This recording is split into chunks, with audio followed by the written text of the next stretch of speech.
The date that this video is posted proves that these predictions are being made ahead of time, as do these time-stamped emails and forensic notes PDF documents. If you are skeptical for some reason, please email me and I will forward these to you. This video is filled with non-stop, profound information. It is one of the most important videos on this channel. All right, welcome. It is a huge pleasure of mine to present this diagram to you. I said in an email to some friends recently that this diagram is the definition of a big picture of signs. This diagram, the information you are looking at, is truly sacred. This information has been developing for years now, and we can see it all come together. It was all meant all along for the purpose of this diagram. What I am saying is that these signs that I'll be speaking about are for the purpose of demonstrating this diagram in order to know God's timing.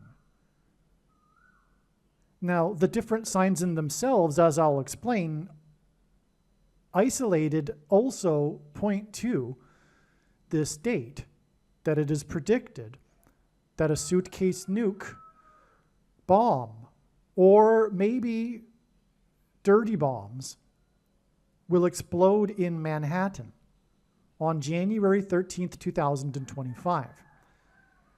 But taken all together, they form a big picture. And God's true big picture of signs, patterns, and connections is only being explained on this channel. And there are reasons why that is.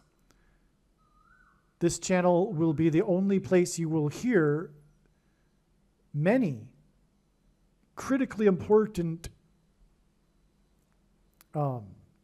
messages that God is communicating through his big picture of signs. Things that are, for example, controversial, that are confirmed. Debates are ended. Certain debates are ended with God's big picture of signs, which will be proven to be true when the prediction comes to pass. And that is the purpose of this prediction. And make no mistake, I know far better than you the reason and purpose for this prediction that is from God. And like I say, it is to prove the things that I am saying in these videos along the way while explaining God's big picture of signs, through which he has told stories. Many, many stories that reveal extremely important information and knowledge that he is able to communicate through the stories, through the different trails of connected signs. And none of the prophetic signs can be properly or fully understood without their context and connections with the other signs, as fully illustrated in this diagram. Something that those that are interested in prophetic signs are not fully aware of. And that's why even the vast majority of the prophetic signs have been completely missed, because they're not recognizing them through the prior signs that God is communicating these stories, through which God is communicating these stories, these themes, if you will. And that's why this will, I'm sure, be the only place you will hear of it being predicted ahead of time that a suitcase nuke or dirty bomb is about to explode in Manhattan. This precision is only possible through appreciating God's true big picture of signs, patterns, and connections, which is only being explained on this channel. Now, regarding this theme of this explosion in New York City that's expected, this was recognized in July of 2019. But as we can even see in this diagram, but of course it goes back beyond this diagram. In fact, it off the top of my head goes back to the 1920 Wall Street bombing in 1920. That's part of the big picture of science. I mean, it goes back, of course, before what we see in this diagram. But actually, the earliest date we see in this diagram is the official start date of the Manhattan Project to develop the first atomic bomb. And that's what we are talking about here. We are talking about either a dirty bomb made of atomic nuclear material or, in fact, a suitcase nuke. I'm leaning to the latter, much more so. Because as a result, martial law will be declared and Trump will not become the president. And that is the reason why this will happen, and therefore, I cannot see how dirty bombs will achieve this. Furthermore, God has communicated through his big picture of signs, and it's been confirmed that he is using suitcase theme, a theme of suitcases, including, for example, just for example, Joe Biden's appointee to I forget the name of the department, but it's the Department for Nuclear Energy. He appointed the transgender guy that was ultimately fired for being the suitcase the suitcase thief. You know who I'm talking about. His name is Sam Brinton. He was arrested a couple of times, I think, during the time that he was this head of this department for stealing suitcases. This nuclear energy and what to do, this disposal of nuclear waste department. I mean, that's so obvious when we have the eyes to see what God is, the theme that God is communicating, that this Sam Brinton is just one example, and he's not even in this diagram. And I mention that because this diagram is truly just a small slice of what God has been communicating regarding the big picture of signs regarding the predicted explosion in Manhattan. I mean, it's massive. It's so huge. This is a small part. But what we see in this diagram are some of the very, very top main signs, these and main hubs, if you will, nodes in the web, because it's an interconnected web. And what you are seeing here are these dates that are like the main hubs, nodes in the web. That's why you have this theme of the 13th of the month occurring throughout this diagram here. God has cleverly, to make it easy for us, designed it that it would be easily recognized what date the bomb would be, and it would be on the 13th of the month because of what I've just said. Now, speaking of which, the first sign here in this diagram, although it wasn't recognized at this time that God was communicating an explosion in Manhattan, like I said, that was recognized on this 13th of the month in July of 2019. But on January 13th, which is the date of the predicted bomb, in 2018, was the Hawaii false missile alert, which went for over a half an hour, if I recall correctly. And I'm going to mention this here too before I continue. I'm only giving a surface level explanation, and it's coming solely from memory. I have no script in front of me, no notes. I'm just going by memory here, and believe me, a lot of it's solidified in my memory because God has repeatedly pointed to these signs over and over and over again with other dates that you are not even seeing in this diagram. That's how it works, and I believe that's why he did it, is to become redundant. I mean, there's far more connections, for example, from this date and these other dates than what's illustrated in this diagram. But like I'm saying, these are the main nodes and main connections.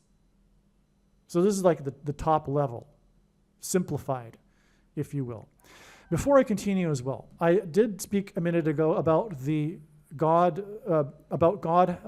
developing these trails and different stories, many of them. And there are 50 videos that explain the different trails and different stories that God told that led to February 3rd, 2024. These videos are 100% correct. The analysis in these videos is 100% correct. This will be proven when the prediction comes to pass. When the prediction comes to pass on January 13th, 2025, it'll prove that this is how it works, okay? They're steps in the trails of signs. It wasn't incorrect. It wasn't quote unquote wrong. When I made 50 videos that predicted February 3rd, 2024, they were not quote unquote wrong. Now, you are welcome to think that they were before the prediction comes to pass, but not after. When the prediction comes to pass, it proves that these 50 videos that predict February 3rd, 2024 are 100% correct. Now, the reason why I emphasize this and promote these videos is because they must be watched.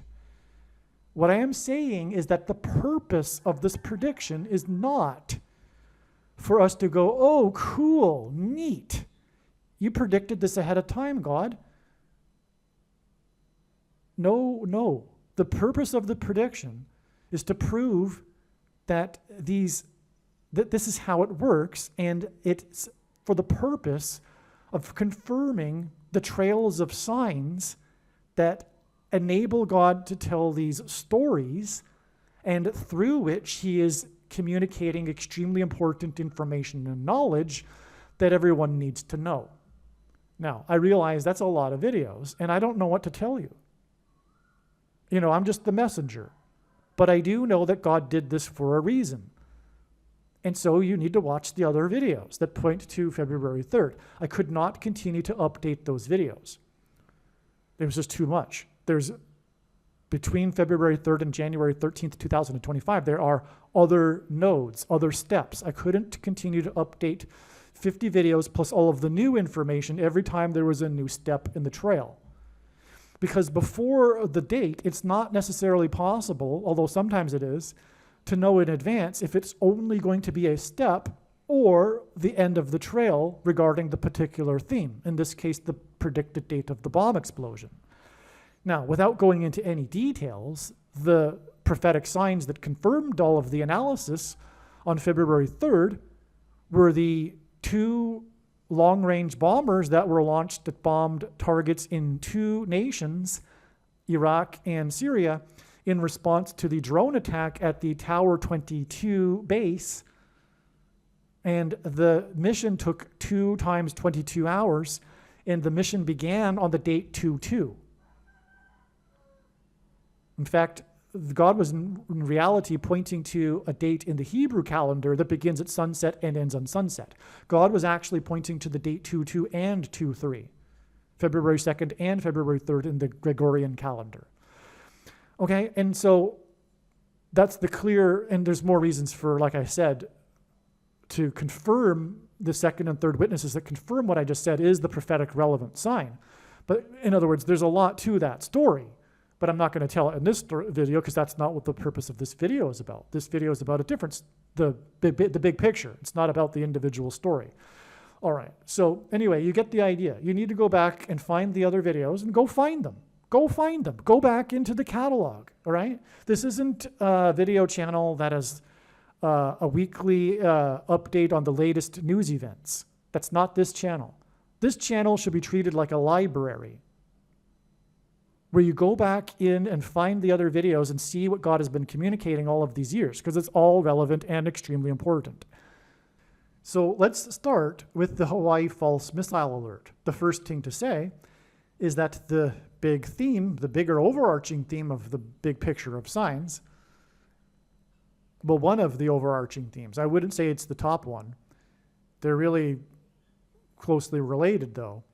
The main theme is God's warning of judgment for the church, because as Peter said, judgment begins with the church. And that message you will only hear on this channel. How God is extremely displeased with the church, specifically the American church, and specifically the American evangelical church. But God reproves whom he loves.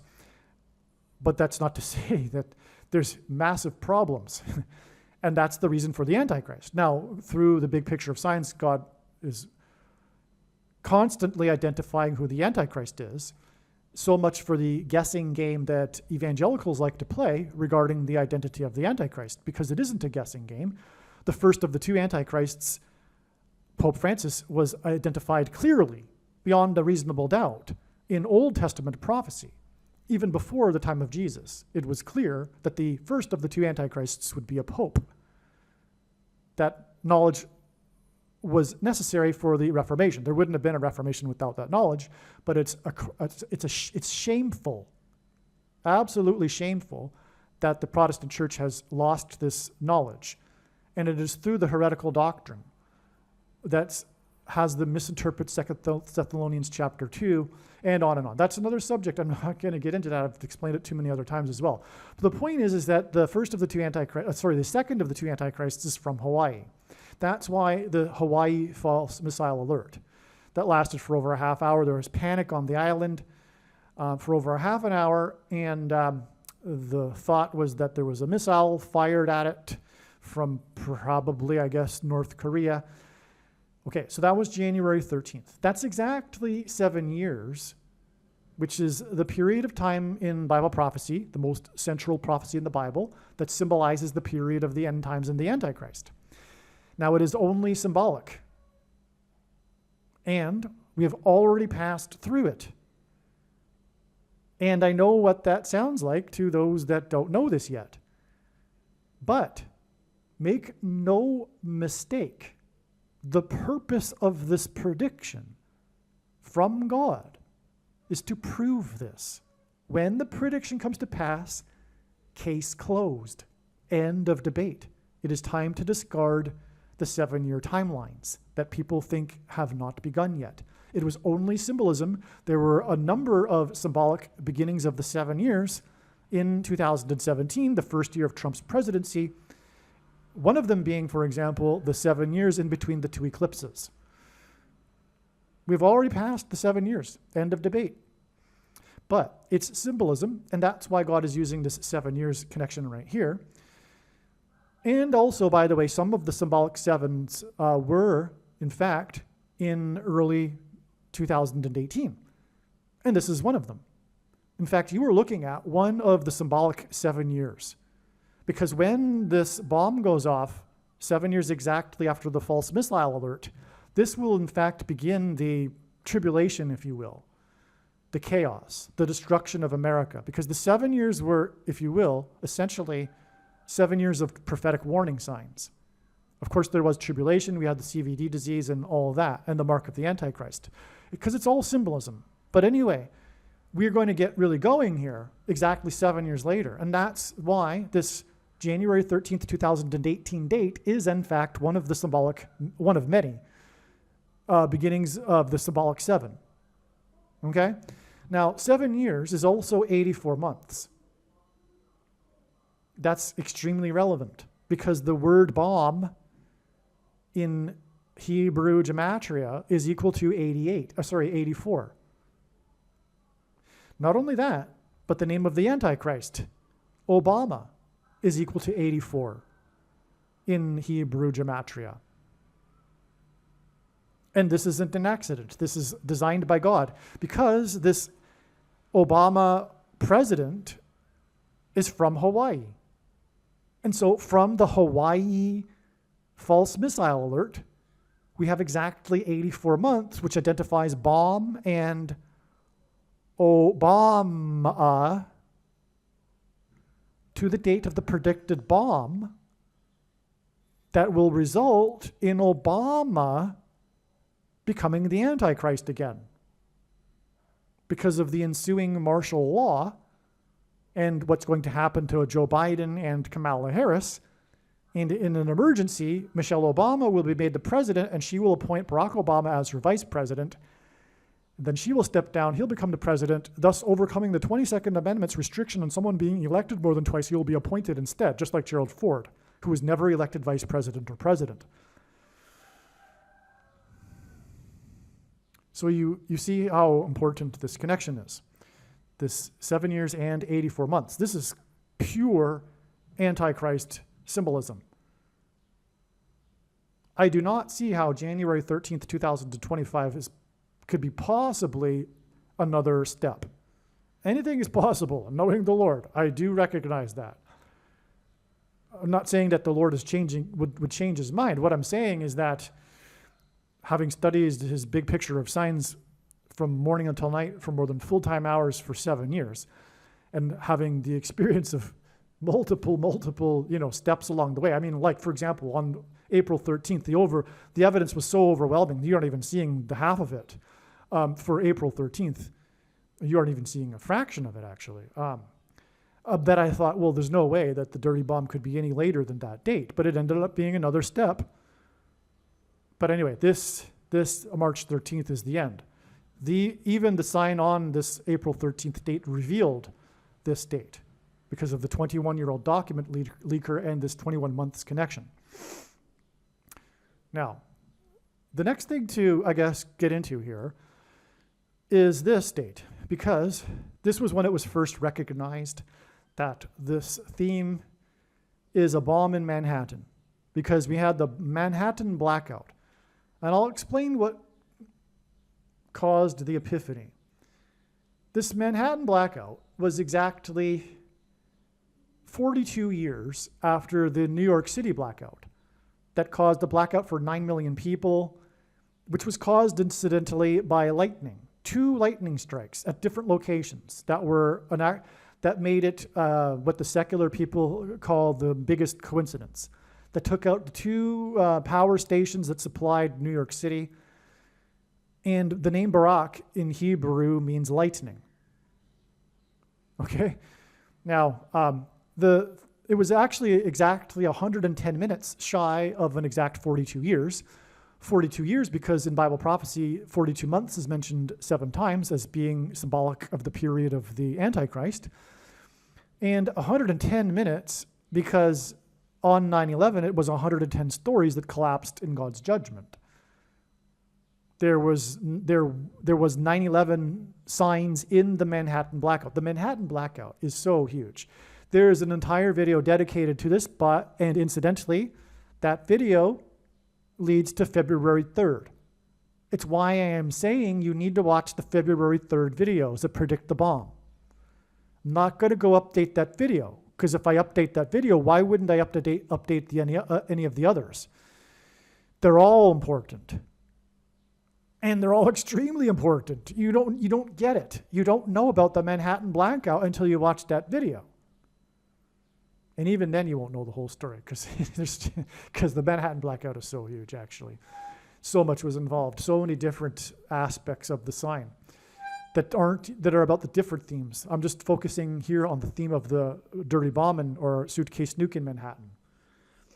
And on that note, so we had the blackout occurred in the area of Hell's Kitchen, the Manhattan blackout, not the New York City blackout in 1977. And it was kept to that area, and it also did half of Broadway, because in Matthew 7:13, which is why the date 7:13, July 13th, Jesus said, "Broad is the way to destruction, but narrow is the way to life." And that's why half of Broadway was in the dark, and the other half, the other side of the street, wasn't. So the blackout was isolated to a particular area, mostly in Hell's Kitchen. There's reasons for Hell's Kitchen. One of the signs was the impromptu street performance by the musical Hades Town, which rhymes with Hell's Kitchen, right? The story of the Manhattan blackout was that it was during the peak of the heat wave, and there were people outside on the streets during the night suffering because their air conditioners weren't working. They were suffering in Hell's Town or Hell's Kitchen, the Hell's Kitchen area. Okay, and it just goes on because it also connects to the Hell's Gate Canyon flood in Kenya later that year. So anyway, because one of the theaters that was flooded because of the blackout was the Lion King movie, the musical, I should say, and the location that inspired the movie The Lion King was Hell's Gate Canyon National Park in Kenya, and on and on. I'm about to go off onto an unnecessary tangent, which, by the way, is the extreme difficulty in explaining God's big picture of signs, because it isn't a linear document. It isn't linear. It isn't two-dimensional. It is three-dimensional. It is infinite. And when you try to pull one part of the web, you end up pulling the entire web. It's the same with the Bible, though, by the way. The Bible isn't a linear document. It is interconnected. Everything is interconnected. One can take an infinite number of pathways through the Bible, and everything confirms on each other. One passage from this particular part of the Bible confirms another part of the Bible, and it's all interconnected. It all confirms itself. That's the nature of the big picture of science, the true big picture of science, patterns and connections, which is only being explained on this channel. It's extremely difficult to explain. But we had the Hawaii false missile alert, the home of the Antichrist, or at least where he grew up. And that's why we have this exact 6 + 6 + 6 months connection to the Manhattan blackout. Because 666 is the number of the Antichrist in Bible prophecy. Now, the thing about the Manhattan blackout is that it occurred on the same day as Hurricane Barry. And Hurricane Barry hit the 6 + 6 + 6th state to join the Union. Hence the 6 + 6 + 6 months connection. And Hurricane Barry was known for the power outages that it caused. In fact, it was a prophetic 153,000 customers that were without power. Now, the name Barry is Barack Obama's original name. He changed his name as an adult from Barry to Barack. Who does that? Who changes their name from what American changes their name from a good American name to a very foreign Muslim-sounding name? Why would you do that? Well, it's because of who Barack Obama is. Someone that does not love America. And I'll prove that to you. 5 days before his first election, he, at a campaign rally, said, "We are 5 days away from radically transforming America." That's a quote. Who wants to radically transform America? Okay, if you have a spouse and they want to radically transform you, they don't love you. That's obvious, right? You would never say that of your spouse that you want. You might want to improve your spouse, of course. A wife will want to improve her husband. It's natural. But if you radically want to transform your spouse, you don't really love your spouse, and that's the same with those on the left, like Barack Obama. That's just scratching the surface of the truth of who Obama is. And I've talked about this in other videos, but what I've forgotten to mention during those diatribes is the must-watch documentary that explains a lot about who he is. The documentary titled "The Real Dreams," Dreams from My Real Father. Okay, Dreams, because that's the name of his autobiography that he didn't write, by the way, which Bill Ayers even says. And you can find that on video. It's not a conspiracy theory. He says he wrote his autobiography, Dreams from My Father. Obama didn't write it. It's one of the first lie, if you will, first public lie of thousands that Obama has told. And so anyway, let's get off that subject. But it was Hurricane Barry on the same day. Now, also one of the prophetic signs on this day was the explosion of the boat on Table Rock Lake. Now, it was an explosion, but it occurred on Table Rock Lake, which makes it prophetic because of the duck boat tragedy on Table Rock Lake a year earlier, which, by the way, hinted at the number 153. Speaking of the 153,000 customers without power in the 6 + 6 + 6th state, which, by the way, is Louisiana, and Kamala Harris is predicted to die in a plane crash in St. Louis, which will lead to the rise of the Antichrist. But this boat explosion, I'll just get into it because of the 153 connection here, so we might as well explain it. The duck boat tragedy in 2018, July 19th, was on Table Rock Lake. In the Bible, rock is symbolism for Jesus. The number 220 in God's signs is symbolism for Jesus, because G220 is the word for rooster in the Greek concordance, which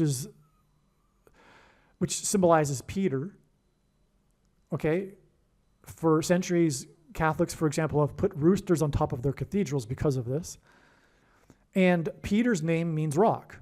Jesus named Simon Peter, changed his name to Petros in Greek, which means rock. It means a stone or a pebble or a rock. And Petra means bedrock. That's the feminine. Two different meanings. When Jesus said to Simon that his name is Petros, he then followed that statement up with, on this Petra, I will build my church. Now, Catholics say that Jesus said that he was going to build his church on Peter, but they're two different words. But furthermore, why in the world would Jesus say that? That's blasphemy. Of course, he isn't building his church on a man. If you understand the Bible correctly, man is inherently corrupt and wicked. That's why in that same chapter, just a few verses later, Jesus called Peter Satan. In the same chapter. And the Catholics say that Jesus said he was building his church on Peter, yet just right after that, he called Peter Satan. But what does one build a structure on? Bedrock. So, of course, Jesus was saying he was going to build his church on the Petra, the rock of truth. Jesus said the rock of truth that Peter had just stated. Because prior to Jesus saying these things, Jesus asked his disciples, who do they think he is? And Peter was the first to state out loud that Jesus is the Christ, the Messiah. And then Jesus said, Simon, you are Petros. On this Petra of truth, this rock of truth that you've just stated, I'm going to build my church. The church is built on Christ, not Peter. That's very key. But when this passage is properly explained, it 100% disproves the entire Catholic religion. Because the entire Catholic religion hinges on this one verse. Because the entire Catholic religion is rooted in this belief that popes have the authority to make up all of this man-made tradition and religion on top of the Bible. I mean, that's a fact, right? If you're a Catholic and you don't know that, you are extremely ignorant of your own religion. Everyone knows that the Catholic religion has a ton of things that aren't in the Bible. The Protestants say that you do not have the authority to do that, and Catholics say they do. And that authority comes from this one verse, which is clearly twisted out of context. It disproves their entire religion. And Jesus hates false religion. God hates false religion. It's the thing that he hates the most. The Jews were constantly chastised for mixing their true religion with the false pagan religion of their neighbors. And ultimately, they were exiled for it. And that's what Catholicism is. It's a mixture of pagan religion with the true Christianity. It kind of looks like Christianity, but it isn't. It's the wolf in sheep's clothing, which is why the first of the two antichrists is the Pope. It's not because this particular Pope is a particularly bad Pope. All popes have been lowercase a antichrists throughout all of history. The office of the papacy is in itself blasphemy. Okay, enough of that though. Now, this, as I mentioned, this Manhattan blackout connected to the 9 million people blackout, the New York City blackout, exactly 42 years prior. And it was exactly 110 minutes shy of 42 years. And God pairs 9 and 110 together in his signs to confirm his signs and connections. So that's why we have this anniversary of the New York City blackout that is 110 minutes shy, pair with this 9 months. Now, in a second, I'll play a brief clip that explains the amazing reason why God pairs 9 and 110. But before I do that, I'll just say that this is how God's true big picture of signs, patterns, and connections works. It works on the principle of second and third and multiple witnesses confirming a matter, as the Bible says is required. And this is what makes what is being explained on this channel true and not a product of one's imagination and different and unique than everything else on the internet that claims to be an analysis of God's prophetic signs. And if we think about it, one simple way in which he would provide a second witness for us is through pairing certain numbers together, such as 9 and 110. And I know this because I have been studying his big picture of signs from morning until night for more than full-time hours for 7 years. And so I'm just going to play a clip explaining this more, and then I'll be right back. Jesus' official arrival into Jerusalem and first coming was on the 10th day of the first month in the Hebrew calendar. This is 110, and this hints at the number 110. In the book of Joshua, the date on which the Hebrews crossed over the Jordan River and officially entered the Promised Land was also on the 10th day of the first month, which is 110 and hints at the number 110. Jesus' first coming is symbolized by the number 110. This is why on 9/11, the two towers that collapsed were each 110 stories high. The collapse of two towers that were 110 floors was symbolism for Jesus' second coming.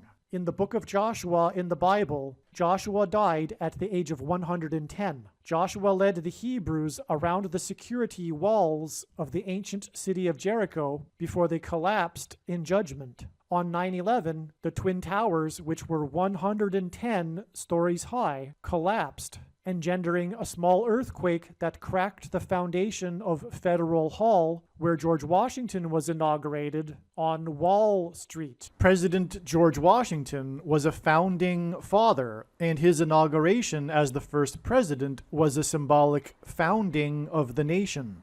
The cracking of the foundation of Federal Hall on Wall Street on 9/11 symbolized America's foundation in God being cracked. This is because after Washington's inauguration at Federal Hall, he then walked down Wall Street to Trinity Chapel, where he consecrated the nation to God, saying that if the nation were to ever turn away from God, it would lose its blessings. After 9/11, Trinity Chapel was called the Miracle Chapel, as it was the only building at Ground Zero to have survived. It did not even suffer a broken window due to the 70-year-old sycamore tree that was uprooted as it sheltered the chapel from the falling debris. In commemoration of this sycamore tree outside the chapel, today there is a huge bronze statue of its roots. In other words, through the 9/11 events, God was pointing to Trinity Chapel and Washington's covenantal consecration of the nation to God at Trinity Chapel. Wall Street is named after the original 9-foot-high wall of security that the Dutch built to keep the British and the Indians out. The collapse of 110 floors that cracked the foundation of Federal Hall on Wall Street, which is named after a 9-foot-high security wall, hints at 9/11 and points to Joshua, who died at 110, and the Hebrews that marched around the walls of security before they collapsed in judgment. 110 floors and the 9-foot-high wall of security that was Wall Street points to George Washington's march down Wall Street to Trinity Chapel that symbolized a covenantal relationship between America and God. To this effect, Washington's march down Wall Street with the New York Stock Exchange, the building that symbolizes America's financial strength, located on one side of the street, and Federal Hall, the building that symbolizes America's governmental and institutional strength on the other side, also pointed to the cutting rights ritual practiced in ancient Israel that was used in Abraham's and God's ritual walk in their covenant that is described in Genesis 15. A covenant that symbolizes Washington's walk down Wall Street and his covenantal consecration of the nation to God at Trinity Chapel. There are only two nations in the history of the world that were founded not on ethnicity or territory or language, but were founded solely for God, Israel and America. In every daily Bible that is divided into 365 readings, a portion of the Bible for each day of the year, on every September 11th, Everyone that reads this standard 365-day Bible reads the passage in the book of Isaiah, chapter 9, verse 11, which is the judgment warning on ancient Israel, which was a raid on ancient Israel by the world's first recorded terrorists, the ancient Assyrians. And the terrorists on 9/11 were from the same part of the world. The Assyrians raided the northern kingdom of Israel first, and then later the southern kingdom of Judah was destroyed, which is why the terrorists on 9/11 hit the North Tower first, followed 17 minutes later by the South Tower. And this Isaiah 9:11 passage includes a mention of collapsed buildings and uprooted sycamore trees. On the morning after 9/11, Senate Majority Leader Tom Daschle gave a speech to the world regarding the events on 9/11. He quoted the passage in Isaiah 9:11, not realizing it was a judgment warning on the ancient Jews. He quoted how, after the raid by the Assyrians, the Hebrews did not repent to God, but instead vowed defiantly to rebuild and become stronger than before. And so, like the ancient Jews, America did not repent after the judgment warning, and instead defied God even more. And so, like ancient Israel, America will now be destroyed. This is why, in God's true big picture of signs, patterns, and connections, he frequently pairs together the number 110 and the number 9. Both of these numbers symbolize God's judgment on the nation, and paired together, these numbers point to the big judgment warning that was 9/11. As well, these numbers paired together in God's signs and connections serve as a witness confirmation that the perceived signs and connections are from God. After the judgment warning of 9/11, America was given a period of grace to repent and turn back to God, or else judgment destruction. In the Bible, a 20-year period symbolizes a complete period of waiting. Jacob waited 20 years to get possession of his wives and property. The children of Israel waited 20 years to be freed of Jabin, the king of Canaan, when they were freed from bondage by Deborah and Barak. The Ark of the Covenant waited 20 years in Kiriath Jearim, and Solomon spent 20 years building his home and the house of God. On the 20th anniversary of the buildings that collapsed on 9/11 was the sudden collapse of America's presence in Afghanistan, and the iconic scene of this was the U.S. Air Force plane leaving the airport in Afghanistan, and the big number on the side of its plane is 1109, which hints at 110 and 9. Okay, now, God not only pairs 9 with 110, but he also pairs 9 with 23. Oh, you know what? And this was inevitable, because I've not got a script and I'm just going off. I forgot to explain the duck boat tragedy and how it pointed to a number, to the 153 number. I'll just say it quickly. I'm sorry. I apologize. So Table Rock Lake has a maximum depth of 220 feet. And again, 220 symbolizes rock, as I just explained, because Peter is symbolized by rooster and Peter means rock. Now, that's why Table Rock Lake has a maximum depth of 220 feet. The duck boat tragedy occurred, the duck boat was raised, so the duck boat sank right before sunset. Or was it right after? Okay, and it was raised from the watery grave exactly 3.5 days earlier, in the early morning, which was, of course, symbolism for the 3.5 days that Jesus was in the grave. But the day in the morning, in the early morning, that the duck boat was raised was the same early morning on the 9th of Av in the Hebrew calendar, which is the date that commemorates the day that the walls and the temples were destroyed by the Babylonians and Romans. On this 9th of Av date that's about the temple and the Temple Mount and the walls, a 220-pound rock fell from the western wall. Now, this day is a day when there's an exceptionally large number of Jews praying at the wall, But fortunately, it occurred early in the morning and in the Gentile worship area of the wall, so it didn't kill anyone. But anyway, so you have the 220-pound rock that fell from the wall on the same early morning that the duck boat was raised from the 220-foot deep Table Rock Lake.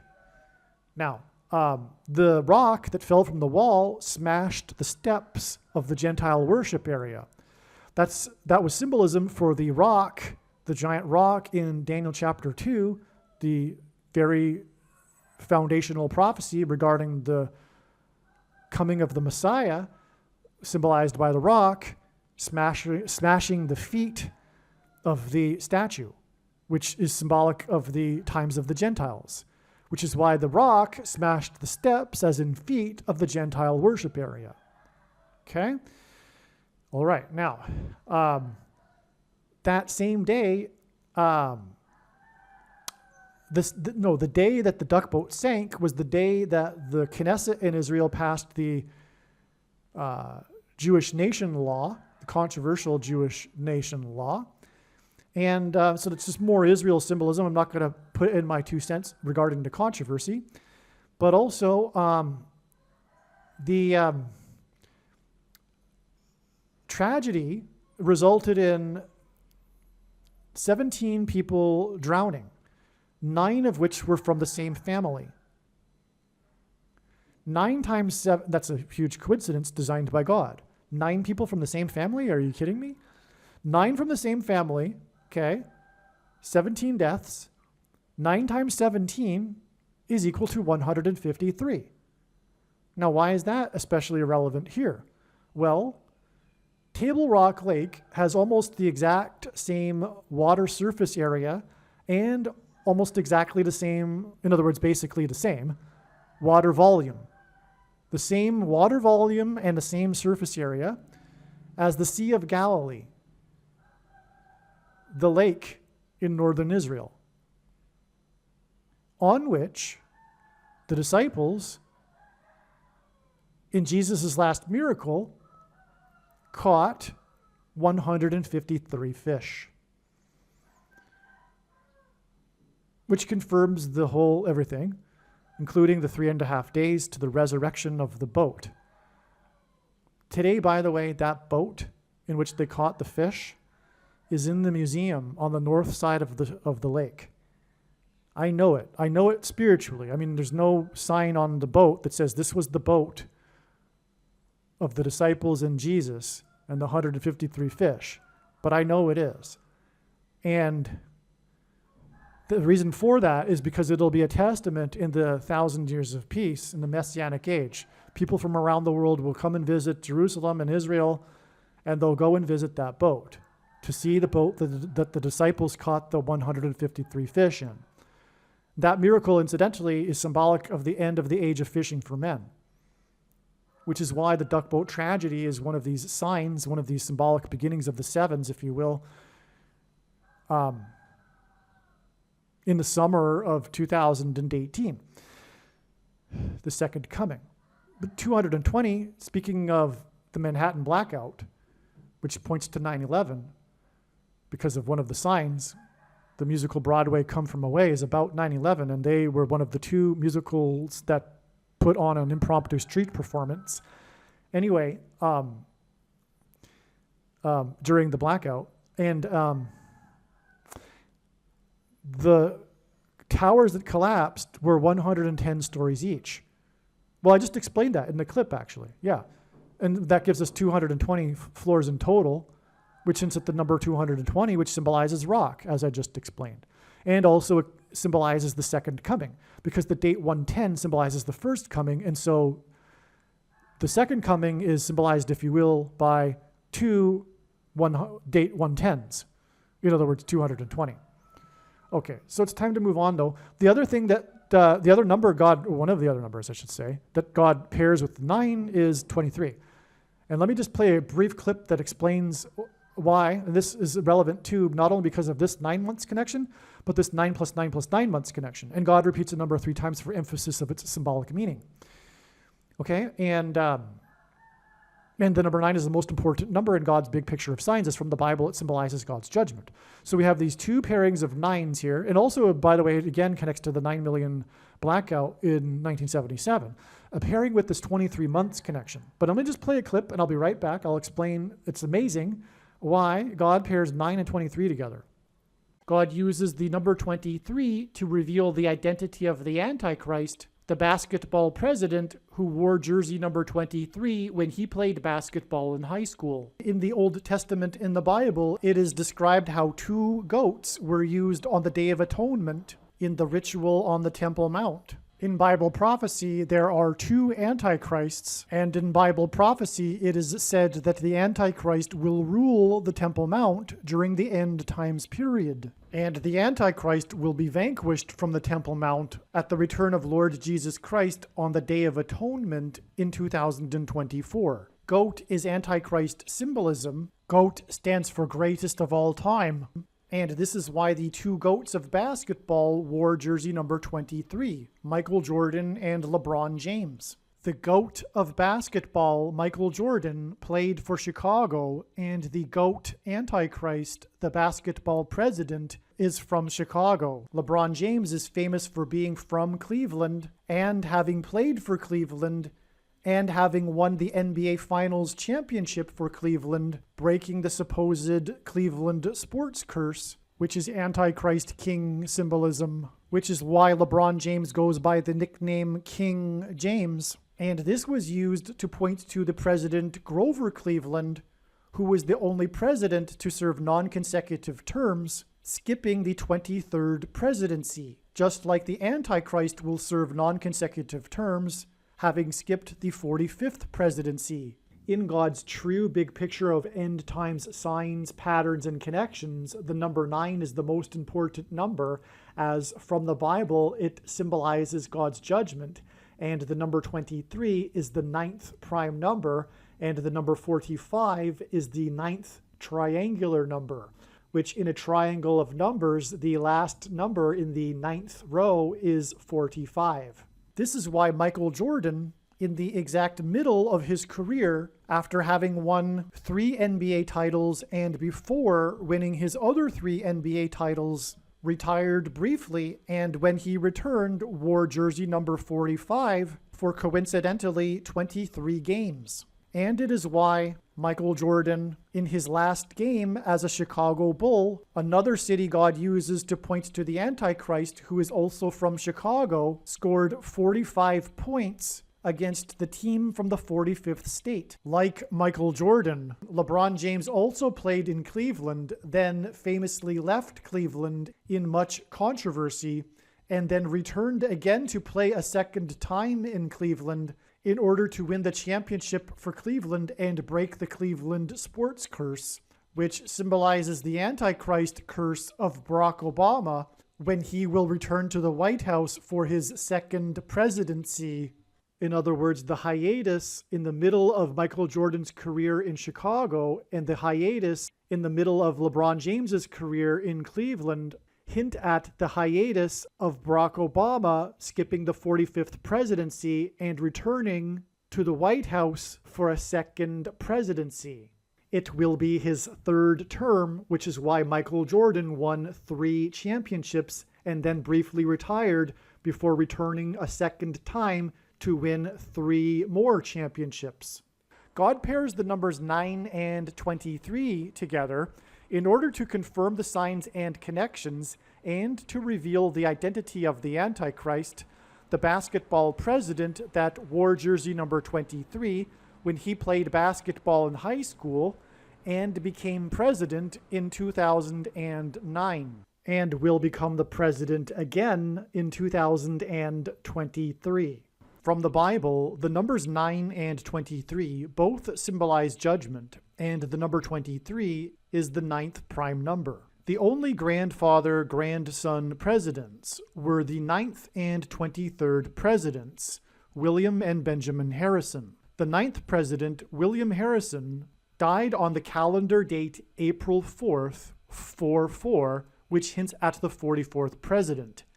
Harrison died exactly 1 month after his inauguration. The name Harrison hints at Kamala Harris. Kamala Harris will die in a plane crash due to a bird strike and lightning and turbulence in St. Louis. And the Antichrist Barack Obama will rise to power and become president again through her replacement, which is what is hinted at with the only president to serve non-consecutive terms, President Grover Cleveland, who skipped the presidency of Benjamin Harrison, the 23rd president, which is why LeBron James, who played for Cleveland, wore jersey number 23. Michelle Obama will first replace Kamala Harris, and then Barack will replace Michelle. Michelle is the feminine version of Michael, which is the reason for the name Michael in the name Michael Jordan. In the Bible, the Hebrews crossed the Jordan River into the Promised Land. Barack Obama's famous autobiography is named A Promised Land. Obama the Antichrist will promise the world a new world order utopia.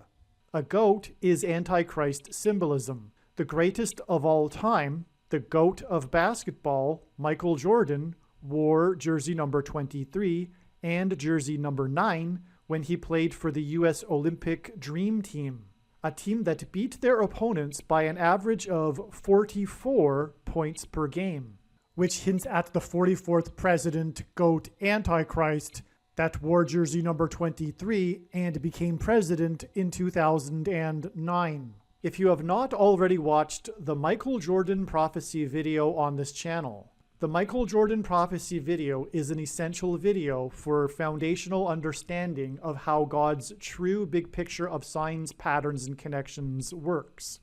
Besides revealing the identity of the Antichrist, God pairs the numbers 9 and 23 to reveal what the mark of the Antichrist is. Bible prophecy describes a mark of the Antichrist, which if one takes, they will go to hell, and if one doesn't take it, they won't be able to buy or sell, which means they won't be allowed to buy the rationed food that will be rationed due to the coming food shortages.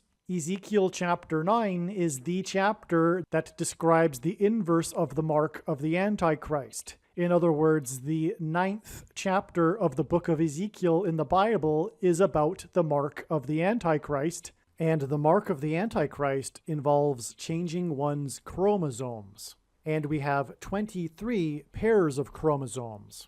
God pairs 9 and 23 to identify what the mark of the Antichrist is. And speaking of the GOAT of basketball, LeBron James, who wears jersey number 23, he gave his name, LeBron James, to a Nike shoe that is named 23 chromosomes. The pattern on the shoe is unmistakably a pattern that resembles snakeskin, and that is because the mark of the Antichrist is a snake bite. The mark of the Antichrist changes chromosomes through inserting a protruding-shaped amino acid chain, and this protruding-shaped amino acid chain is synthesized snake poison. In the Bible, the biggest symbol of evil, of Satan, is the serpent. The reason why the shoe is made by Nike and why Michael Jordan is known for his Air Jordan shoe made by Nike is that Nike hints at the Nicolaitan doctrine that the vast majority of Christians have, especially evangelical Christians. This Nicolaitan doctrine of our day that Jesus said he hates in Revelation chapter 2, and that he is coming to make war with the sword of his mouth on those that teach and have the works that are a product of this doctrine. This explains why many quote-unquote Christians have already taken the mark of the Antichrist. It is judgment for their doctrine. That said, nowhere in the Bible does it say that one cannot repent after taking the mark of the Antichrist. To learn more about what the Nicolaitan doctrine of our day is, watch the most important video titled 23 Church Signs video. Alright, so 9 months after the Manhattan blackout was the rainbow over Manhattan. Now, also, this is interesting because 9 months is symbolic of the period of human gestation. And Jesus used the metaphor when asked by his disciples for the signs to look for of his return, birth pains. And the Manhattan rainbow on April 13th, 2020 occurred in context of these connections that were 50-year connections back to the first legalization of abortions, which involved New York State, which is why the greatest number of deaths from the CVD disease was in New York City. It was designed by God. It's judgment. And that's why we have this 9 months connection as well, from the Manhattan blackout to the Manhattan rainbow. In the Bible, in chapter 9 of Genesis, God's sign regarding judgment and his covenant with man regarding judgment is the rainbow. On April 13th, the mainstream media, in fact, it was like the top story on the Drudge page, for example, April 13th, 2020, which, by the way, was 1 month after March 13th, when Trump declared a national emergency over the CVD disease.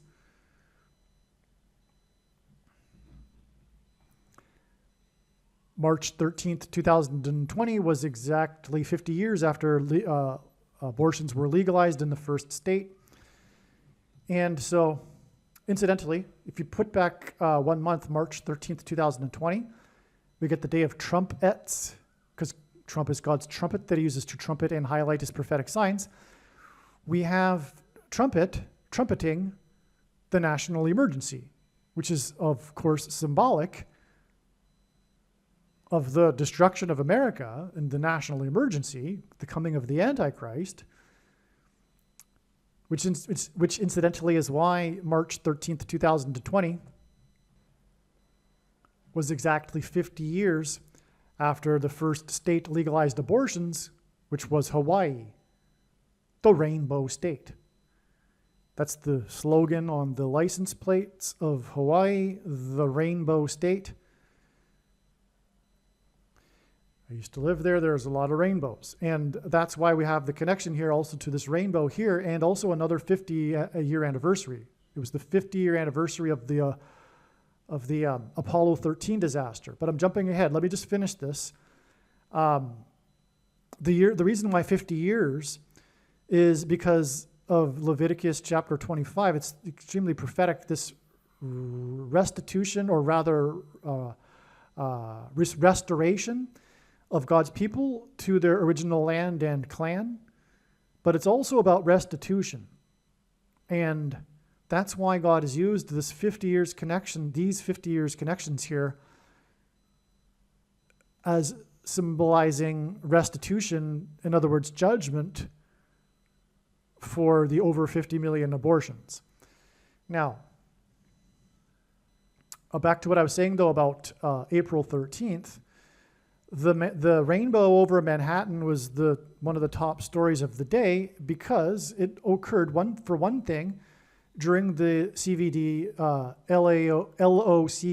LOCKDOWN, the imprisonment of people during the CVD disease.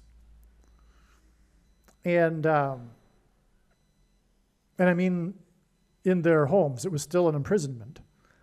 And that was why the secular world interpreted the rainbow as a possible supposed ray of hope from God or something, that, we're going to get through this, or something to that effect. You could easily see how the deluded would think such a thing. But in fact, little did they realize it was massive judgment from God. Because again, the rainbow is God's sign that symbolizes this. So the rainbow, the reason why it was the story too, is because from the view of from across the Hudson River, from where you would have the view of the 9/11 attacks, the iconic view, the rainbow stretched perfectly between the two iconic towers. So the photo, anyway, the photo that went viral, the rainbow stretches perfectly between the Empire State Building and the One World Tower, which replaced the Twin Towers. So God was, in other words, pointing to 9/11, the big warning of judgment, with this rainbow between the two iconic towers. Let me just put up a picture. I should do that. I'll post a picture here in the video. I'll be right back. All right, you can see here the rainbow from the Empire State Building to the One World Tower. There's even close-up shots that I've got, but you get the idea, okay? So that's that prophetic rainbow on April 13th, 2020. Now I'll explain now more why this is an important sign on this particular date. And that is because of Apollo 13. This mission to the moon. Now, the moon is symbolic of Christ. It's a giant rock. And in the Bible, the rock is symbolism for Jesus. But also, the sun symbolizes God the Father, and the sun's light is too bright for us to gaze at, but we can gaze at the sun's light reflected off of the moon. This is why watching for the timing of the moon in the Bible is symbolic of watching for the timing of the Lord and his return through moon signs, for example. This being one of them, because of the Apollo 13 mission to the moon. Now, the Apollo 13 mission launched, it launched at the 13th, 1 p.m., the 13th hour of the day, I think maybe even 13 minutes after after 1 p.m.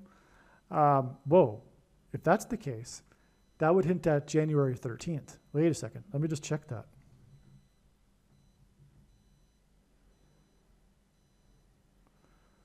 All right. It launched right on schedule, which was 2:13 p.m.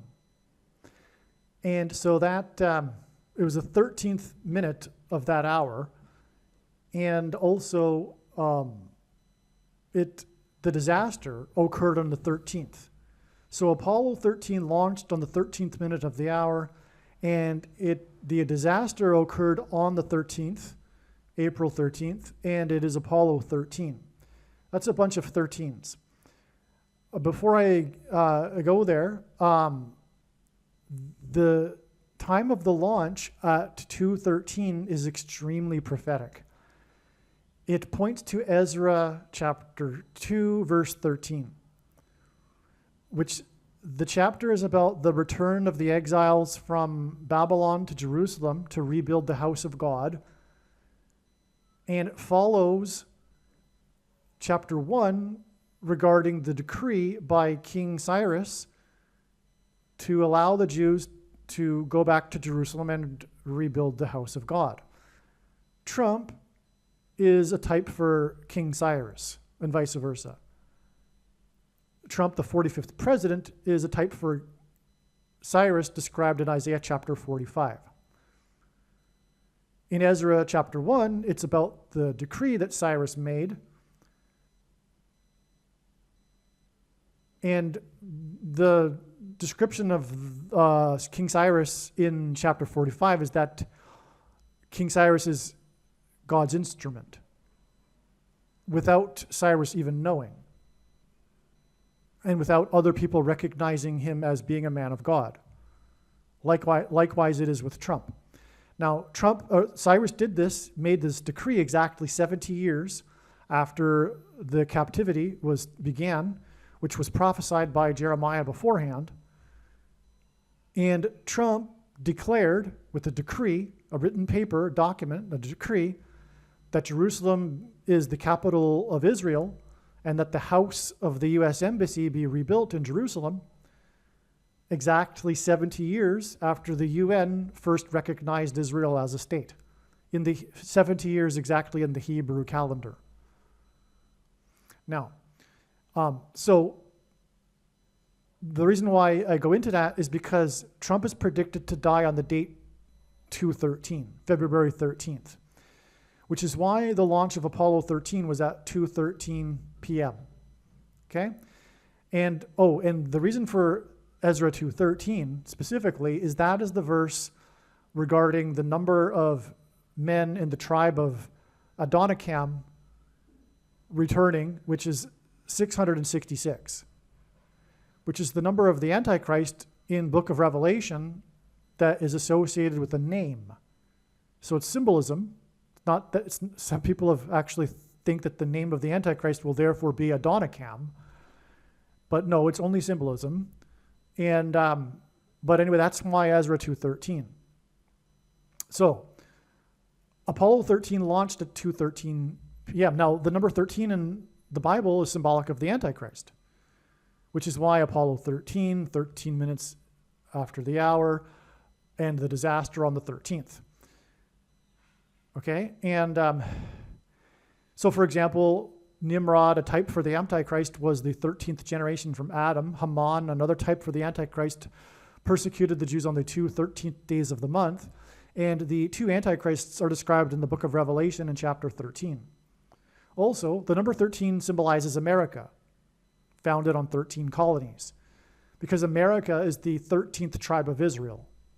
That requires explanation, I realize, but it is, symbolically, because the tribe of Joseph was divided into two tribes, Ephraim and Manasseh, and that gives us 13. But Manasseh was the younger one of the two brothers, but God demonstrated that he would be the one that would receive the inheritance. This is symbolism for how America, the younger sibling of the UK and the Anglosphere nations, was the one that became dominant and received the inheritance. And what I mean by inheritance is that the Anglosphere nations were chosen by God. As Abraham Lincoln said, America is an almost chosen people. Okay, so and anyway, I'm not going to get into that. Some people ask me, though, why are you always focused on signs in America? And the answer is because God is. Because you don't understand what's going on to even ask that question. You're not recognizing history and God's hand on history, etc. Okay? God chose America as his instrument to spread the gospel around the world, for one thing. And also the British Empire, for example, which at one point in history, the sun never set on. And so, contrary to the leftists and communists, the British Empire wasn't evil, but it served to cross-pollinate the different cultures of the world, and in doing so, spread the gospel. But America took that further in the 19th and 20th centuries. And anyway, back to what I was saying, though, the moon missions are ultimately for the purpose of pointing to how America has departed from Christ, because the moon symbolizes Christ. That's why we have this prophetic Apollo 13 disaster, because of these missions to the moon, which are symbolism for how America has departed from Christ, because the moon symbolizes Christ. Okay? Apollo 17 was the last time that an American stepped on foot of the moon. Apollo 17. That's why the two planes struck the two towers 17 minutes apart. That's why the two shuttle disasters, the NASA missions, the shuttle disasters, were almost exactly 17 years apart.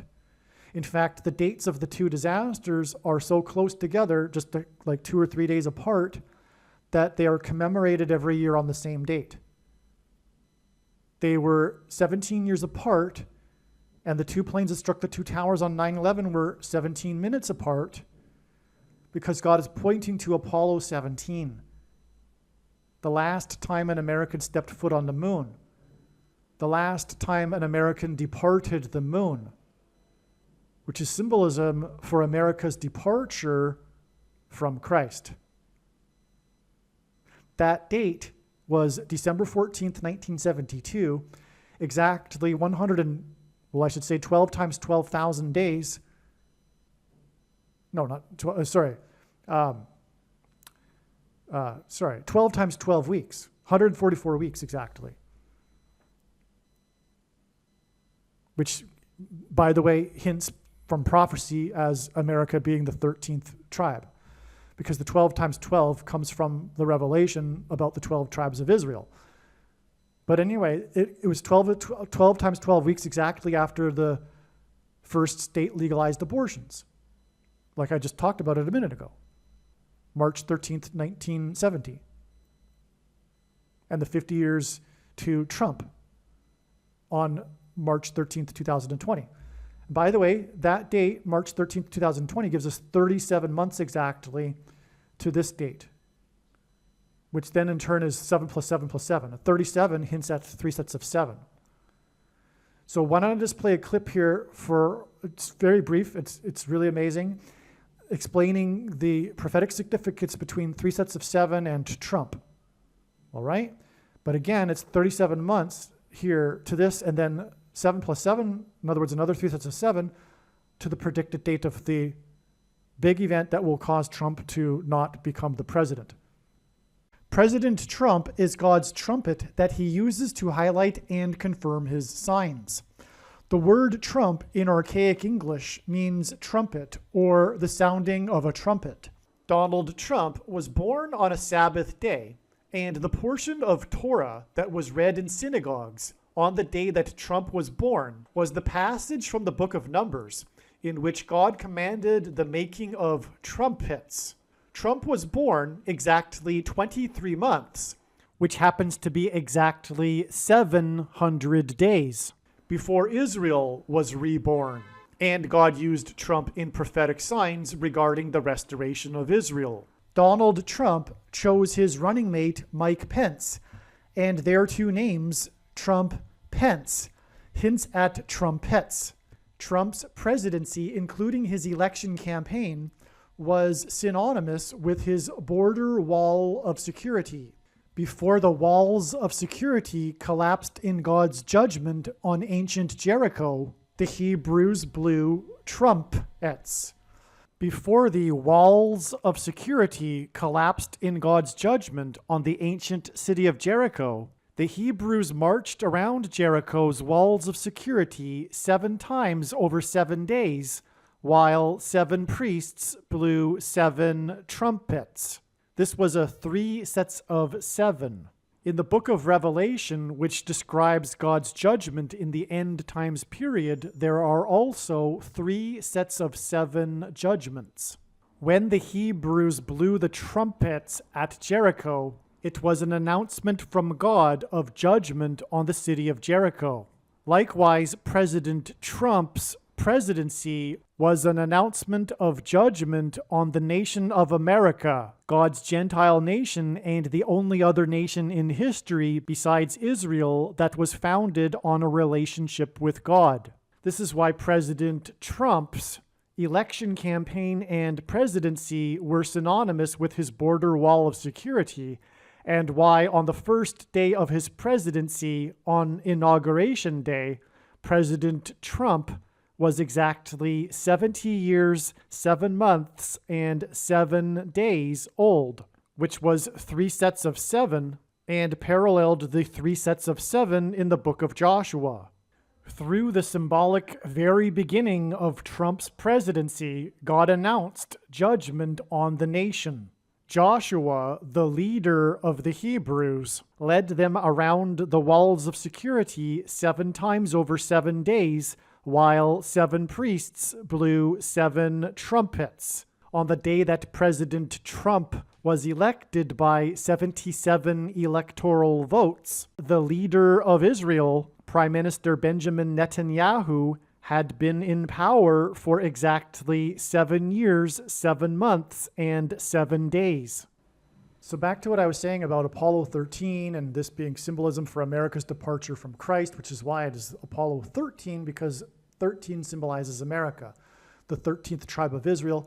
And by the way, that's why 13 colonies, because the land, the promised land, was divided among the tribes, and America was founded in a similar way, with these different areas making up one nation, the 13 colonies. That's symbolism for the 13 tribes taking the plots of their land in the promised land, right? So, because it was 13 tribes, okay? Right, well, anyway, so the point is, though, whether you disagree or agree with me on that finer point, the number 13 symbolizes America. Now, and it's not a finer point, it is a big deal, but that's another story.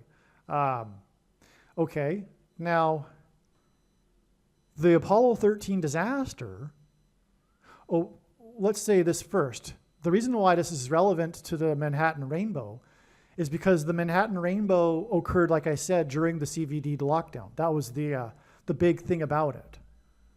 The big thing about the rainbow and why it was a viral story is because of the secular, deluded world thinking that it is a sign of hope when it was the opposite.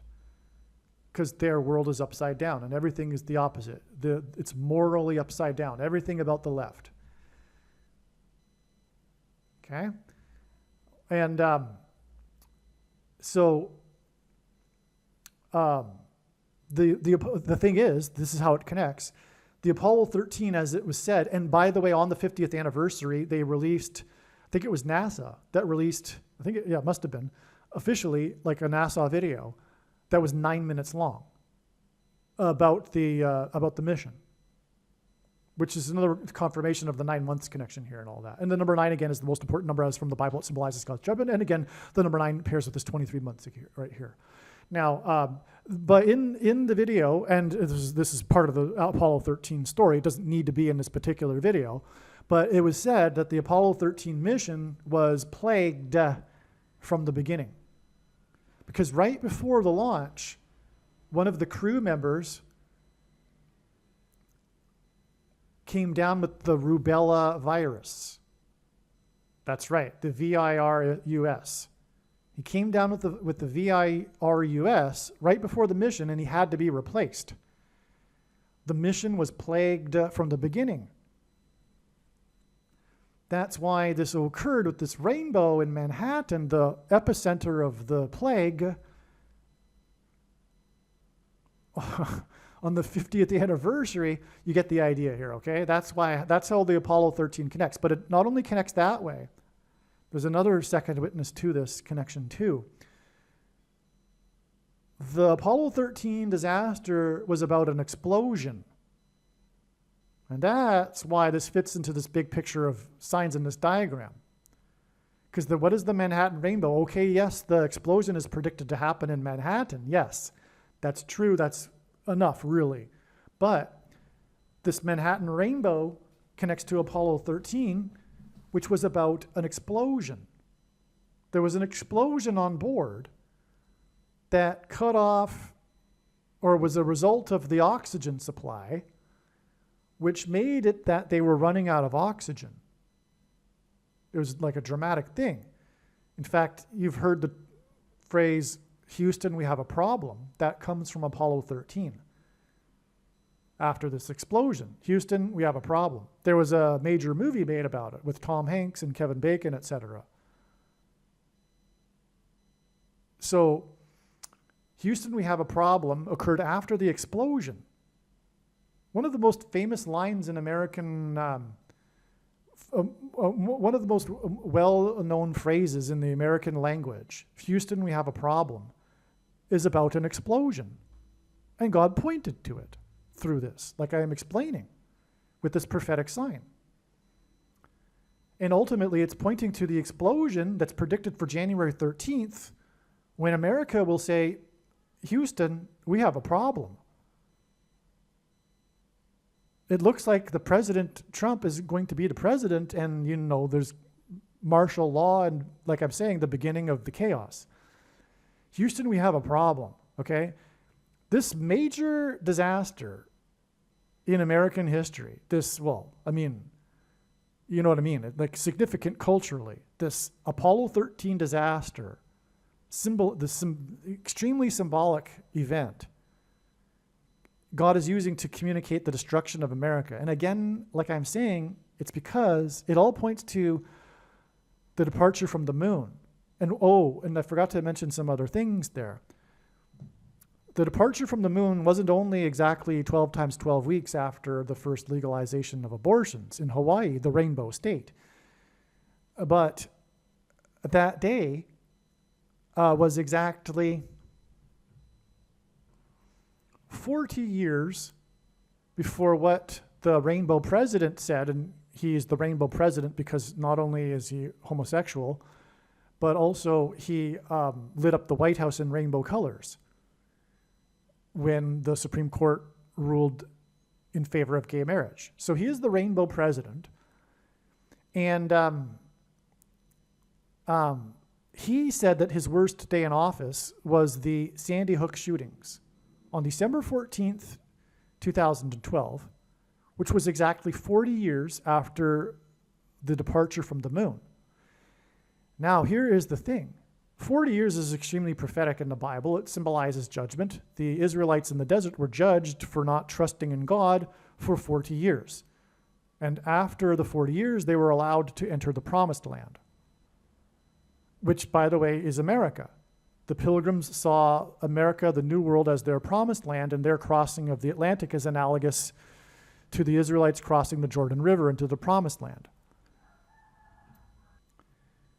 So that's the significance of 40 years. But also, mass school shootings have been judgment signs from God for the murder of unborn babies. That's correct. When did the mass school shootings begin? They really began with the big one, the Columbine shooting. When was Columbine? It was exactly at the peak of baby boomers' kids in high school. What happened after Columbine? The mass school shootings moved into universities, when the peak of the baby boomers' kids were in university. The millennials, right? The peak of it, that generation. Because abortions were legalized for the baby boomer generation. Right? You had this mass bulk of people starting to be of reproductive age, and they didn't want anything to do with it. I mean, they wanted their freedom. It was the adult lifestyle of choice season of cultural history, the 60s and 70s, right? Which led to the neglectful parenting of this generation for the nomad generation, the Generation X, and on and on. I've studied this, like it's a really interesting subject, but I don't want to get off too much more. So the point is, though, is that abortions were legalized for baby boomers. That generation needed to do their own thing and not be restricted that way. And it needed to have the sexual revolution, furthermore. And so they needed to have abortions. Right? And so mass school shootings are judgment for this, on their kids, for their condoning the murder of other people's unborn babies. That's why these parents' kids were murdered in schools. Now, also, the 576th word in Strong's Greek Concordance, I think it's the Greek Concordance, is to step off, to disembark. In other words, the last American to step off, disembark, the moon. That's why exactly 576 months after the last American stepped off of the moon was the day that the first American took the thing, the mark of the Antichrist, on December 14th, 2020. Exactly 4 plus 4 years after the 44th president's worst day in office. The 44th president Antichrist, who will enforce the mark of the Antichrist, the thing. Furthermore, things that come out of guns and go into people, bullets, are symbolism for things that come out of things and go into people.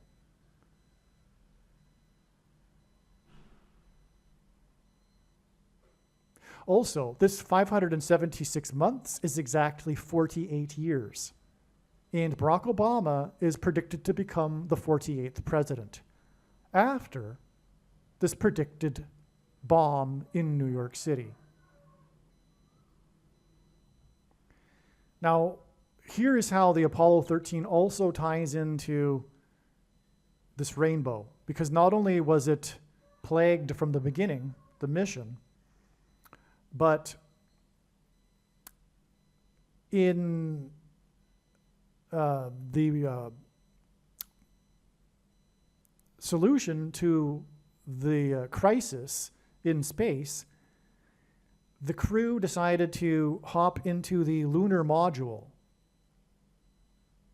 and get back to Earth and use the oxygen in the lunar module. And that saved the day. The lunar module is more moon symbolism. It's more Christ symbolism, as in Christ being the Savior. In other words, the crew repented, they turned around, which is what repentance means. It's symbolized by turning 180 degrees and reversing course. In other words, it's a sign from God, reverse course, America, which is symbolized by the number 13. You're about to be destroyed. Reverse course, the crew turned around 180 degrees, hopped in the lunar module, which is symbolic of Christ, which is the vehicle through which we can be saved when we repent and turn around. Christ is the Savior. The moon symbolizes Christ. America departed from Christ, and God communicated this through Apollo 13.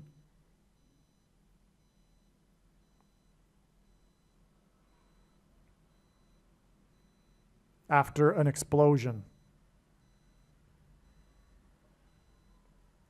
The lunar module in the media at the time was said to be the astronauts' lifeboat, which is symbolic of the ark, which is Noah's flood symbolism, as is the rainbow, which is how this Apollo 13 connects to this extremely significant prophetic rainbow over Manhattan during the peak of the CVD LOCKDOWN imprisonment.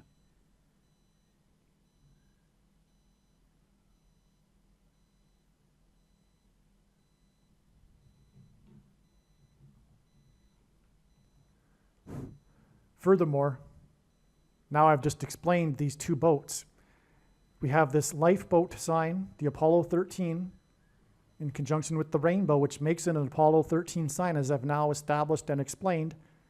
It connects with the gestation period 9 months to the explosion of the boat on Table Rock Lake, which is at the explosion after which the astronauts jumped into the lifeboat, which is symbolic of Christ. Because, of course, the ark is symbolic of Christ in the account of the flood as well. The only way to salvation, to be saved, is through Christ's payment for the ransom that is owed to the ruler of this world. It is through Christ's conquering of death that we can also conquer death, which is the payment or wages of sin. Sin leads to death. There is no way around it. It is through sin that one is in bondage to Satan as a slave. Satan has the title to the deed. It needed to be overcome. Death needed to be overcome. But it had to be done by a man. But it couldn't be done by a man. So God became a man. and overcame death and paid the ransom owed. One is free to follow Jesus. The payment has been made. If they choose to, they can follow Jesus and so be saved. It is their choice. Now, I've explained 23 and 9, the basketball president, War 23, inaugurated in 09. Okay. So 23 months after the Manhattan Rainbow and Apollo 13, we get to this date here, which sends it to 23. Because 3 divided by 13 is equal to 0.0230. In other words, God has embedded in this date the identity of the Antichrist. Now, 2 divided by 3 is 0.666.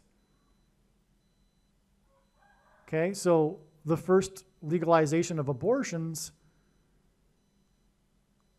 on March 13th, 1970 was in the Antichrist state, okay, where he wore number 23 in high school basketball.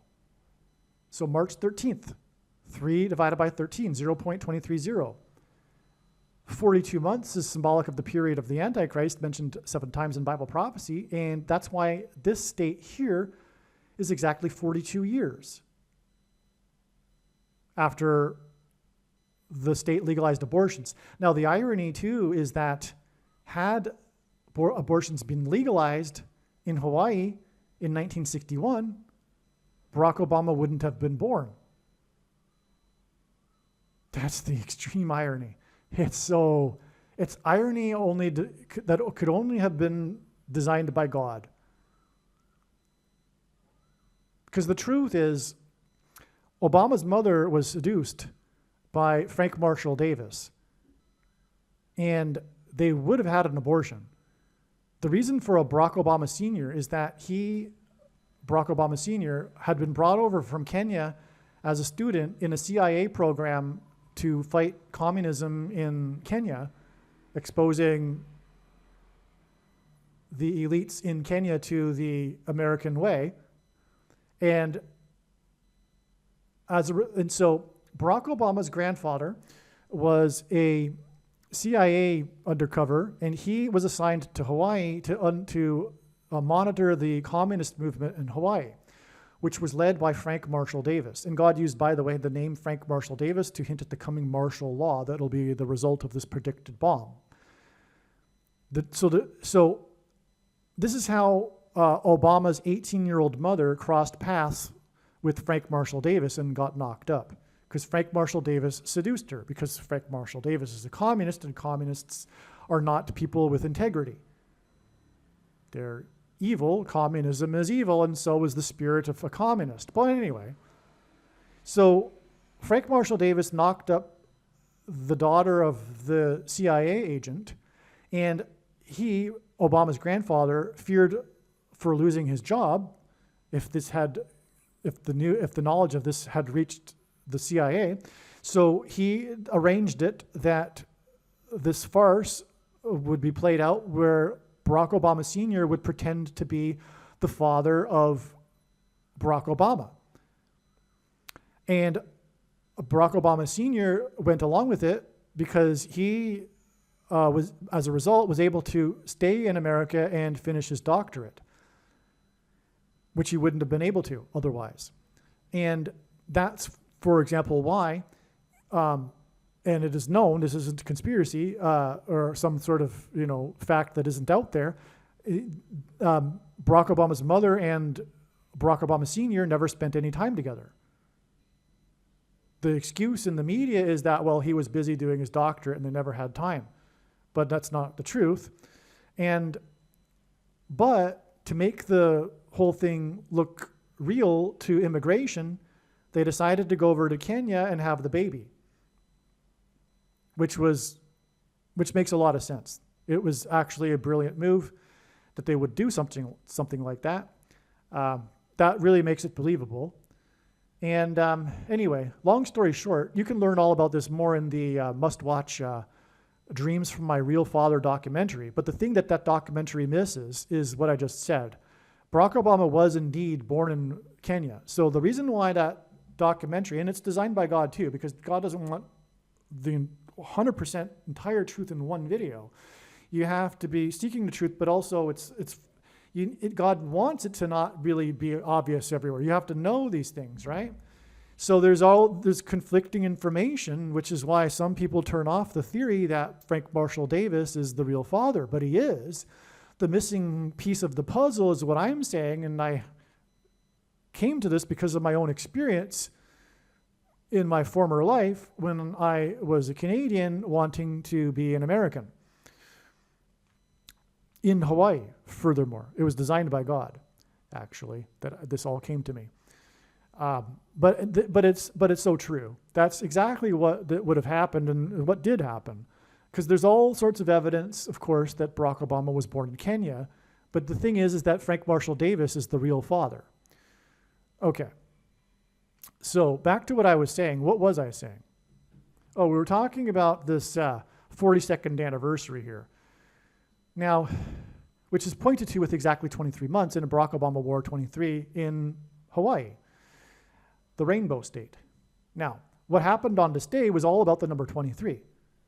Because on this day, Tom Brady announced that he would return, announced in a tweet that he would return for a 23rd season. And he was 44 years old at the time. And God pairs 23 and 44 to confirm the signs and connections. I explained earlier how, God pairs numbers to confirm signs and connections, as I mentioned. And I also explained 23 and 9, but also 23 and 44, because the 44th president was the basketball president who wore 23. Okay, so the date itself, again, hints at 23. Tom Brady announced he would return, the GOAT of football, I should say, the greatest of all time, GOAT, as in GOAT Antichrist symbolism, announced he would return for a 23rd season. And this was on the same day that Obama announced that he had the CVD disease, which changed, and that he was glad to have taken the mark of the Antichrist, which changes a person's 23 pairs of chromosomes. And he announced this in a tweet, like Tom Brady did. The GOAT Antichrist announced this in a tweet. And this was announced 23 days before he returned to the White House for the first time since having left office. And he returned to celebrate nationalized health care, which obviously also hints at the enforcement of the mark of the Antichrist through health products, so-called. Not only that, though, this date was also exactly 23 weeks after what the media or the NFL also sold as being the return of the GOAT football game, which is when Tom Brady and the Buccaneers came to Boston, his former place of his former team, former city, and he returned to play the Patriots. So it was a return of the GOAT football game. It actually was the highest rated regular season game that year. And it was a big deal. The return of the GOAT game was exactly 23 weeks before Tom Brady announced he would return for a 23rd season, on the day that Obama announced that he was glad to have taken the thing that changes a person's 23 pairs of chromosomes, 23 days before he returned to the White House. Oh, and by the way, he announced that he was glad to have taken the thing that changes 23 pairs of chromosomes because he announced also that he at this time had the CVD disease. But of course, the line being that, well, it wasn't as bad as what it otherwise would have been. I'm glad I took the thing, so whatever, right? And so, yes, that's amazing beyond words. Now, the explosion signs on the state, which was expected in advance, we knew that the state would be an explosion date in advance, was the 12 explosions outside the U.S. consulate, and Tom Brady wears number 12. Also on this day, the explosions at the Polish-Ukraine border, just on the other side, on the Ukraine side, where U.S. soldiers were training Ukrainians. Russia launched bombs on that ground, and which was warned ahead of time that they would, and so that's as close as you get to an explosion to America, because NATO is America. Unfortunately, NATO is evil. It's another story though that I've explained in another recent video. Okay, because it's socialism, And also military alliances were condemned by God. The Jews were judged for this in the Old Testament. Yeah. And by this form of socialism, the immature citizens, like in socialism, in this case being the countries that don't fund their own defense because of their reliance on NATO. But NATO is all happy to do it because it keeps them having a job and an organization and keeps America on top and all that. It's all corruption and it's all socialism, which is by nature corrupt. Okay, so back to what I was saying though. So this is what happened on this state. Now the thing is that this was 40 days exactly after Tom Brady announced his retirement. So, and the media said it. The headlines were 40 days after he announced his retirement, he announces he's returning for a 23rd season. 40 days is extremely prophetic in the Bible because the floodwaters in the flood account increased for 40 days. And the flood began on the 17th day of the second month. Which is incidentally why in Manhattan, the two planes struck the two towers 17 minutes apart, because the flood began on the 17th day of the second month. But we have this 40 days connection, that was a part of the story, followed by this exact 2 times 17 months to the predicted explosions in Manhattan. Or possibly one explosion. That's amazing. That's amazing because that's the confirmation for the 40 days, the relevance of the 40 days connection, because they're both Noah's flood symbolism connections. What's also amazing here too, and this was recognized prior to March 13th and the announcement from Tom Brady, this connection here was known ahead of time. I had no idea that Tom Brady would be the sign on March 13th, but what I did know is that God was pointing to this date with this 69 weeks connection. Because exactly 69 weeks earlier was the big announcement, as in Tom Brady and Obama's announcement on this date. Exactly 69 weeks earlier was the announcement that the US, I think it was the CIA and the government or the agency in Moldova had broken up a massive scheme to smuggle weapons-grade plutonium, or maybe it was uranium, I forget, out of the nation, or through the nation. And that's what we're talking about with the dirty bomb, right? The weapons-grade material for this bomb. 69 weeks because that's from the most central prophecy in the Bible, a 69-week period that symbolizes the timing of the beginning of the end times and the period of the Antichrist.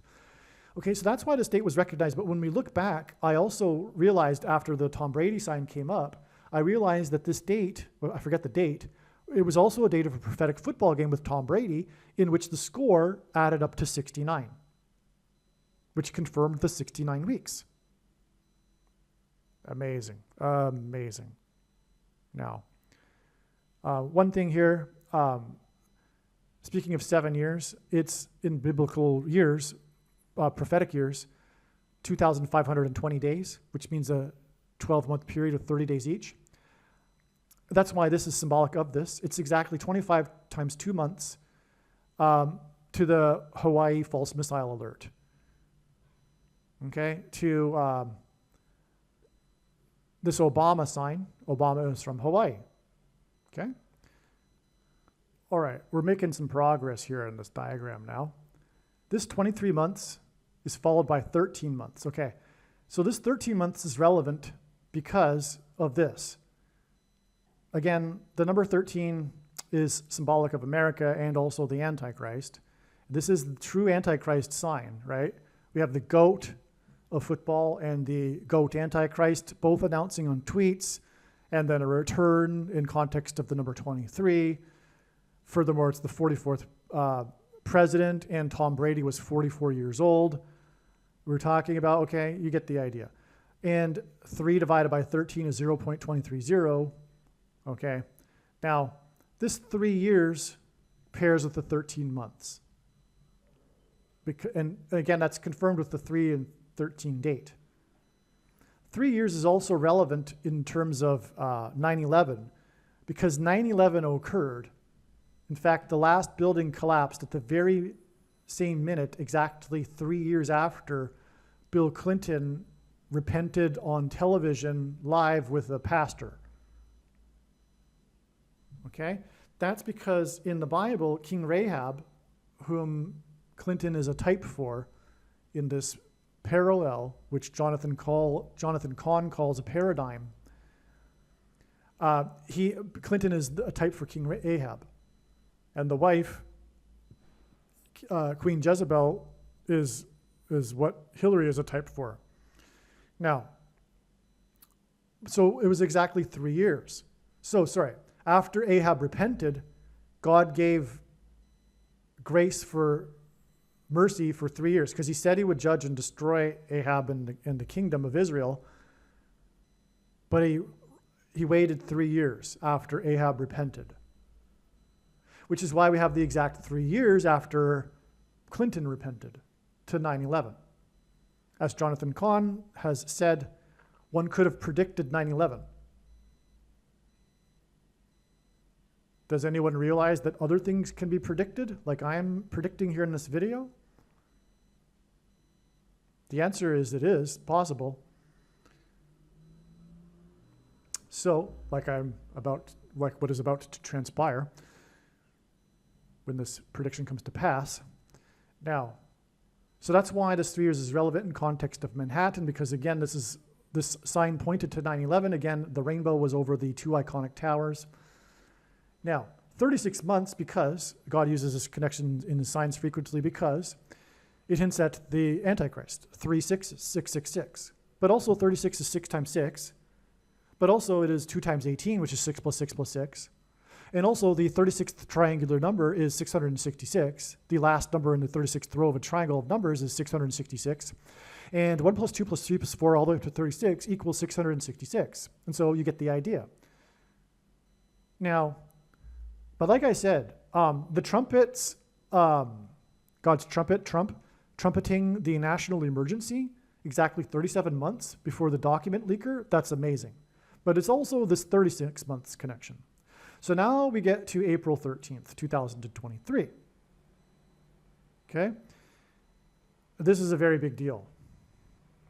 This date, like I said, I think earlier in the video, I believed that this date was going to be the date of the explosion, because God pointed to it overwhelmingly with much more than what is seen in this diagram.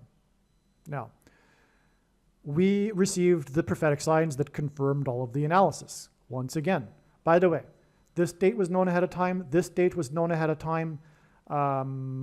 Yes, this date was known ahead of time. I was looking at this time in the stock market. This is really early in the days of watching too, before in the prototype, the formative years of understanding how it all works, including trails of signs and steps. But anyway, I do recall looking at September or July 11th, which was a stock market sign, which and the 12th went into the weekend, which was what this date was. Anyway, let's see. These dates were known ahead of time. Yeah. I think the only date that wasn't known ahead of time here was this date. Oh, by the way, the Manhattan blackout pointed to the Manhattan Project. Oh, I didn't finish that. So the Hell's Kitchen area, the blackout was from 42nd Street to 72nd Street in Hell's Kitchen area. And that was on the 42nd anniversary of the New York City blackout. Okay? And also, the initial reported numbers of customers without power was 42,000, and then it was upped to 72,000. Now, 42 is a number that symbolizes the Antichrist in Bible prophecy, as I've mentioned. But 72 is also 66 plus 6, which hints at the Antichrist. But it also is 2 times 6 times 6. And the 266th Pope is the first of the two Antichrists. And again, all of this connects to, well, Hell's Kitchen, but also the Hell's Gate Canyon National Flood on the same day that that killed 7 people, on the same day that the Pope was late for Mass due to a power outage at the Vatican. By 7 minutes he was late, and all that. Okay, that's another story, as I was saying. But I also did explain earlier how God pairs 9 and 23 to point to the president who wore 23 and was inaugurated in 09, who will enforce the mark of the Antichrist, which is alluded to in Ezekiel chapter 9, which changes a person's 23 pairs of chromosomes. That's why the Manhattan blackout, which pointed to a specific localized area, is why I believed it is pointing to a bomb that will target or affect a localized area of the island of Manhattan. Okay, and that's why it was exactly 923 months after the official start date of the Manhattan Project. The Manhattan blackout was officially exactly 923 months after the official start date of the Manhattan Project. That's amazing. God is pointing to the nuclear bomb here, clearly.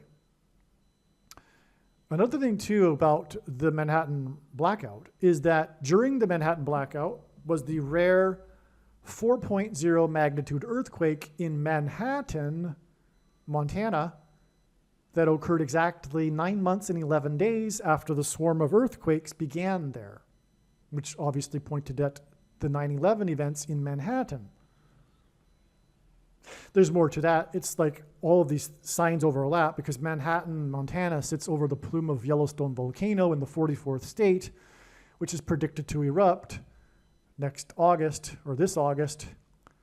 Anyway, back to the subject of this video, though. So, now 45 months, because it is the 9th triangular number, 45. And also the inverse of 45 is 0.0222. And through the events of 9/11 in Manhattan, God pointed to George Washington, who was born on the date 222. And I already explained in a prior clip in this video how God pointed to George Washington through the events of 9/11. So that's why from the Manhattan blackout, we have this 222 number. And believe me, I know now from God's signs, after having studied it, I mean, this is true. God embeds the number in the number 45, George Washington, which, by the way, is why President Trump is the 45th president and called into the local Channel 9 news station, I should say, on 9/11, and inadvertently trumpeted that his tower on Wall Street had become the tallest tower in Lower Manhattan, and Wall Street was where Washington was inaugurated. So that's more evidence for you that God has embedded in the number 45 George Washington symbolism. It's also symbolism, of course, for the second coming, and also symbolism for the second presidency of the Antichrist, which is why it connects to this Obama Antichrist. No, it doesn't.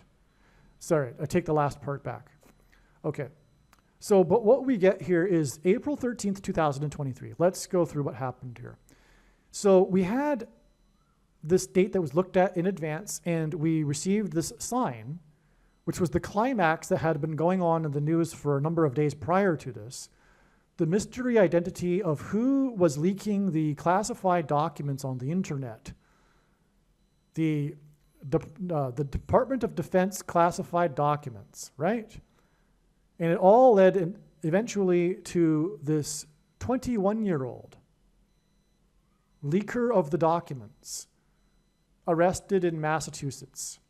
By the way, the 2 times third state to join the Union, which confirms the connection to the announcement of Tom Brady returning for a 23rd season, exactly 23 weeks after the GOAT return football game, on the day that the GOAT Antichrist announced in a tweet he was happy to have taken the thing that changes 23 pairs of chromosomes, and this was 23 days before he returned to the White House. Okay. So, and the point is, too, The document leaker was arrested in rural Massachusetts for a reason. God was pointing to Massachusetts, and I'll explain in a second, which is why it wasn't in any city in Massachusetts. It was designed by God that it would be solely really about Massachusetts. The headlines were Massachusetts because it wasn't in really any kind of a city. It was in rural Massachusetts, okay? Which is the 2 times third state, which confirms the connections here. Now, document leaking is hinting at the leaking of nuclear radioactive material, is what it hints at. And that is confirmed through the name of the guy, whose name is Jack Douglas Teixeira. I don't know if that's how you pronounce it, but this is how it's spelled, Teixeira.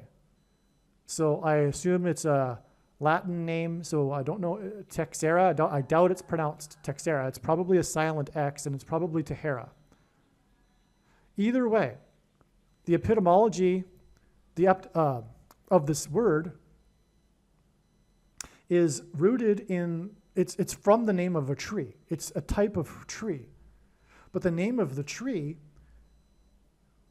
well, this type of tree has berries, produces berries that if one eats even one of them, they die. It's a very toxic berry, which is why this name for this tree is rooted in the Latin word for toxic. That's why Teixeira even looks and sounds a little bit like the the English word for toxic, because it's actually rooted in the Latin word for toxic,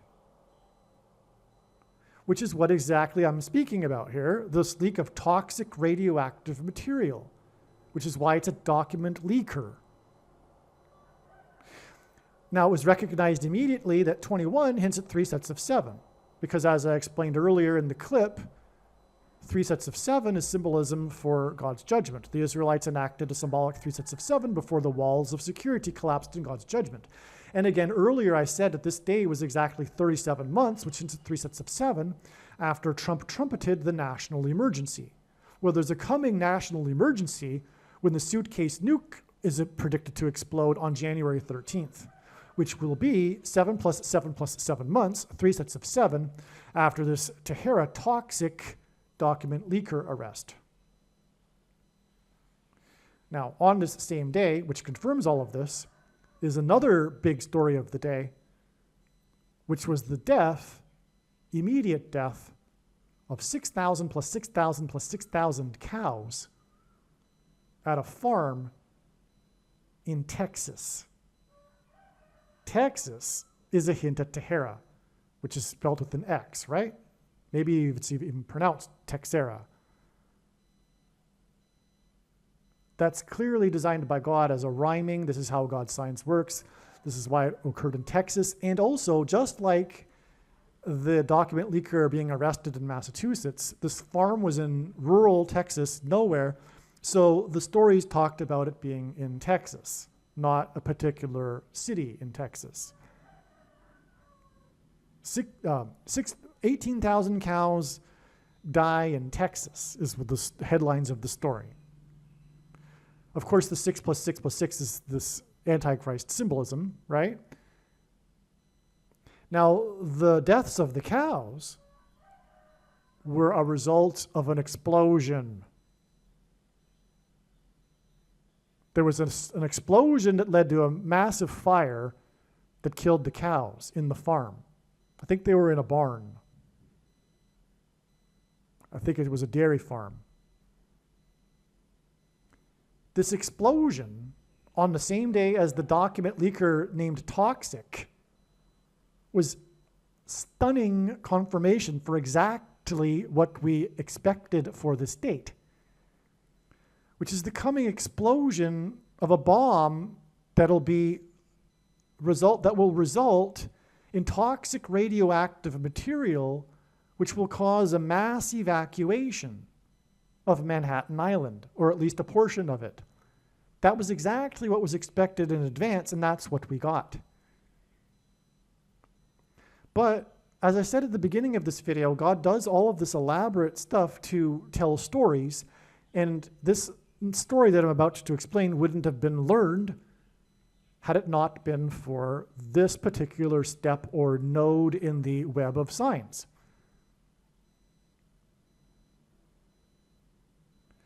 Now, what I'm about to explain is not a substitute for watching the video dedicated to this, even though the video is like a few hours long.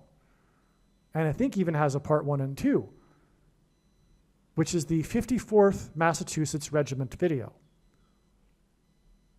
I'm not going to explain much. You need to watch the video. And like I said, that's the purpose of this prediction, is to get you to watch the other videos so you can learn the stories God has been telling. To miss this is to miss entirely the point of the prediction. And I know far better than you the reason and purpose for this prediction. God wants you to learn about what he has been communicating regarding the 54th Massachusetts Regiment, the first black regiment of the Civil War. That's why this story was about Massachusetts. 21 days later was the date 5-4. This was when it was all put together, realized. The epiphany came. Because we added 21 days to this, I thought, well, why the 21? Because obviously 21 is prophetic because it's 7 + 7 + 7. I had no idea at the time that it was because it was also pointing to 7 + 7 + 7 months later. But 7 + 7 + 7 days later gave us May 4th, and that was a very important step in the trail. It's not explained in this video, though. But that revealed the 54th Massachusetts Regiment, which is why this sign in Massachusetts that pointed to the date 5-4. And on that day, for example, we had the 4th out of 4 horses in 5 days, or rather in 5 days, 4 horses deaths at the Kentucky Derby, and on and on. We also had an explosion sign again and all of that, right? There was a reason why it's just not just another explosion sign. There's more to the story, right? Which you need to learn. So,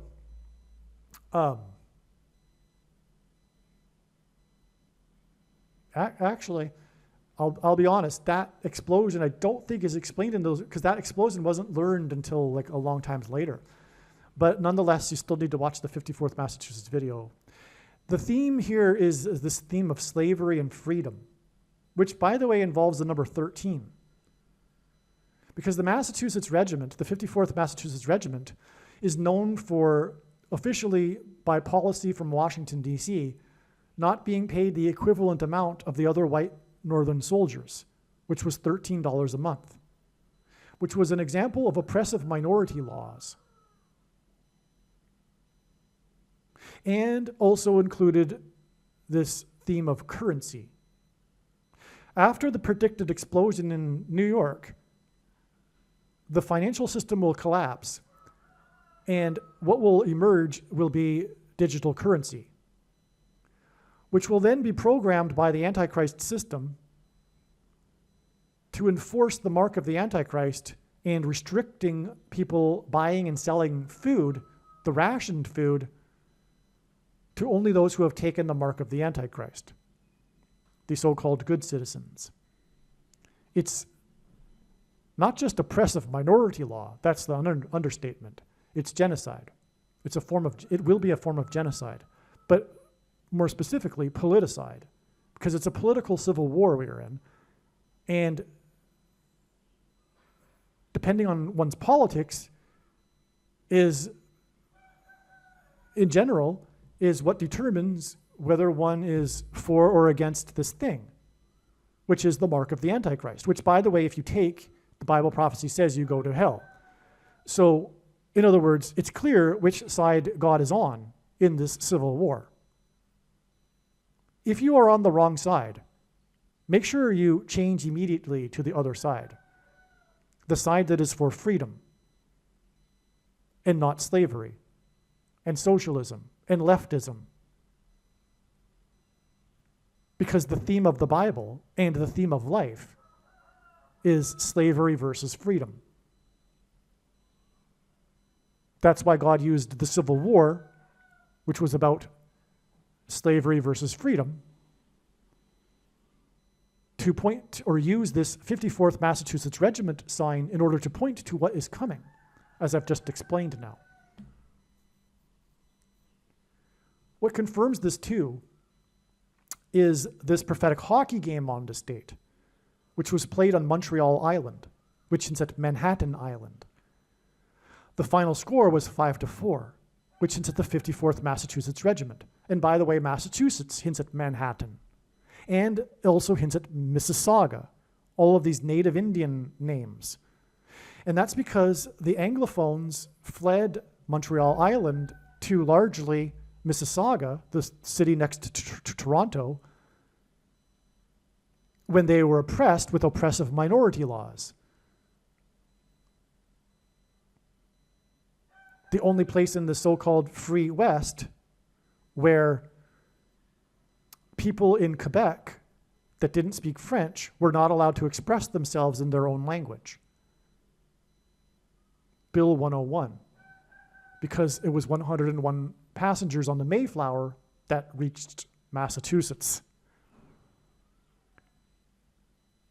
Which is why also on the Titanic, the propeller serial number, the big one, in other words, the serial number of the Titanic is 101. Because it, like the Mayflower, sank on its maiden voyage. Well, the Mayflower didn't sink, but the Mayflower came on the maiden voyage of the Pilgrims, and also the 11-ship flotilla. But anyway, what I mean to emphasize here is this connection to the spiritual founding of America and America turning away from God and about to be destroyed and judged because of it. So, the Anglophones fled because of Bill 101 to Mississauga. They fled down the King's Highway, Highway 401, also known as the King's Highway, which is symbolism for the Antichrist king, who is symbolized by, in the Bible, the king of Egypt, from whom the Israelites fled in an evacuation, which is why the evacuation from Montreal Island down King's Highway. 401, Highway 401 between Montreal and Toronto and Mississauga, because 401 is the 22nd superprime number. The 22nd prime number is 79, the 79th prime number is 401. The number 22, the 22nd prime number being 401, 22 is symbolic of the mark of the Antichrist. The mark of the Antichrist changes a person's chromosomes, and a chromosome is made of two arms which come in pairs, so 2 and 2. But also, the mark of the Antichrist is described in the book of Ezekiel, the inverse of it, and it would have been a Tav mark. The Tav letter is a symbol for a mark, and it is the last letter and 22nd letter in the Hebrew alphabet, and the mark of the Antichrist is described in the last book of the Bible, the 22nd book out of 22 books in the Bible that have a total of 22 chapters. And so the fleeing, the biggest mass migration in North America in the 20th century of Anglophones from Montreal, formerly Canada's biggest city, to Toronto, now Canada's biggest city, after Bill 101, down King's Highway 401, is symbolic of the coming mark of the Antichrist and the oppression of minorities who refuse to take the mark of the Antichrist, namely true Christians, because it is a spiritual abomination. Not only does it alter a person's chromosomes and change who they are, which God can't accept. And by the way, that's the reason why the flood judgment happened, was when they mixed with the Nephilim, the fallen angels, symbolism for all of this. But also, it uses, like all things today, all things in the thing industry use stem cells from unborn babies. And that makes it a spiritual abomination, clearly. But also, taking it enables the system to perpetuate and compel other people to take it. It isn't just about you. It isn't just about the individual. It isn't just, well, I'm making a choice, it's my body. I want to go on vacations. I want to keep my job. So, I respect how you don't want to take it, but I needed to take it. No, my friend. You are guilty. You need to repent. You have taken the mark of the Antichrist, and you are guilty because you enabled the system to continue and compel other people to take it.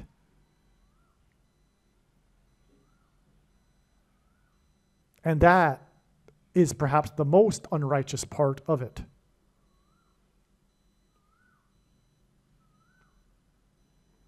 Because what we are in is a mass FORMATION, a mass hypnosis. And 30% of the population is hypnotized in the totalitarian movement. True believers in the cause. 30% are trying to fight back and get people to wake up. Fighting back against the CEN censorship, etc., to get the truth out. And 40% are in the middle. If the 40% that are going along to get along for convenience sake so they can keep their job and not rock the boat and be able to travel and go on vacations, etc., if they would just stand up for what's right and fight back, the totalitarian movement dissolves. It only continues because there's enough people to keep it going, right? That's how these movements work. So anyway, you get my point. You get my point. Now, that's why the hockey game, and it was a prophetic hockey game because the Boston Bruins it was played in Massachusetts, by the way, and it was played in Boston. I'm sorry. This game was played in Montreal. That's why it was prophetic too. But it was Boston, which brings us to Massachusetts again. It was Boston versus the Montreal Canadiens. And it was a prophetic game because one of the records was beaten, maybe the most wins in a season or something to that effect. I was following closely and I could recite to you these stats at the time, but the Boston Bruins were extremely prophetic in the spring of 2023. And it all climaxed also with this game on Montreal Island. Okay? But the reason for Boston is because of the 54th Massachusetts Regiment, and that's why the score was 5-4. But the area code for Montreal Island is also 514, which again is more confirmation that this was all pointing to the 54th Massachusetts Regiment. And this theme of slavery and freedom, which is what the mark of the Antichrist represents. When you take it, you are a slave to the system. And the limiting of freedom and all of that with the system. Okay, you get the idea. I've explained it. And so the currency is going to be programmed, like I was saying, to restrict the buying and selling of food. I think I said that. Okay. So that's why this is all relevant too.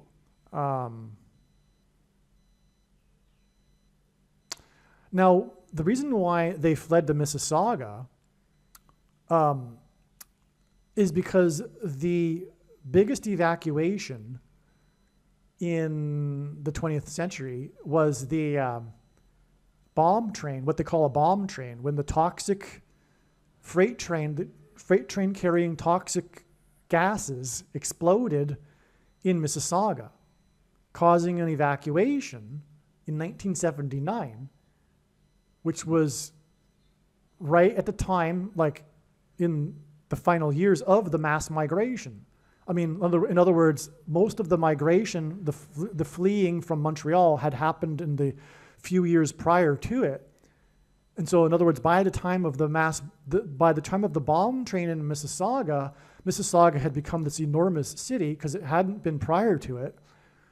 And 200,000 people evacuated in the middle of the night.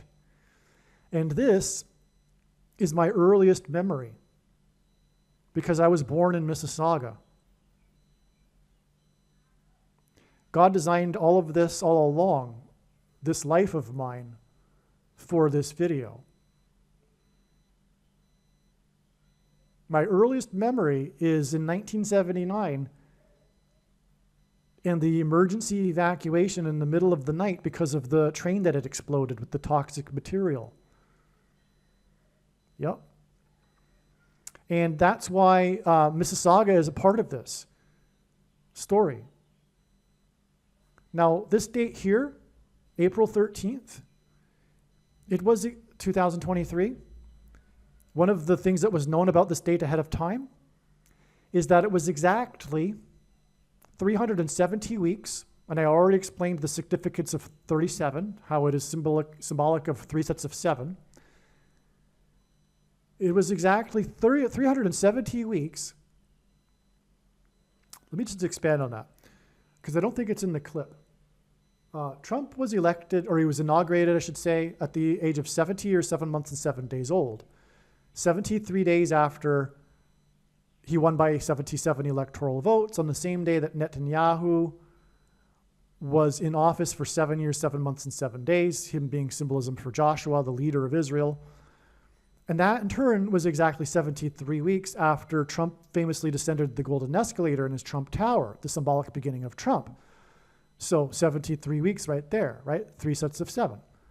That day was exactly 188 months after the 7.0 earthquake in Joshua Tree, California. And the walls of security collapsed in Jericho after the 3 sets of 7, and the trumpets were blown due to an earthquake.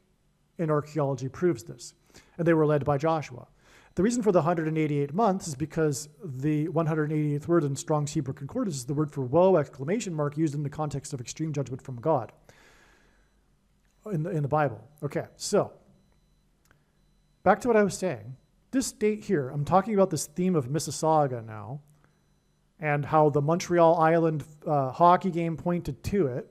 Oh, and by the way, also on this day, the S&P 500 gained 54 points. On the 5-4 game day, 7 plus 7 plus 7 days before the date, 5-4 as I mentioned. The S&P 500 gained 54 points, and that's relevant too because 500 in the Greek concordance, G500 is the word for Antichrist.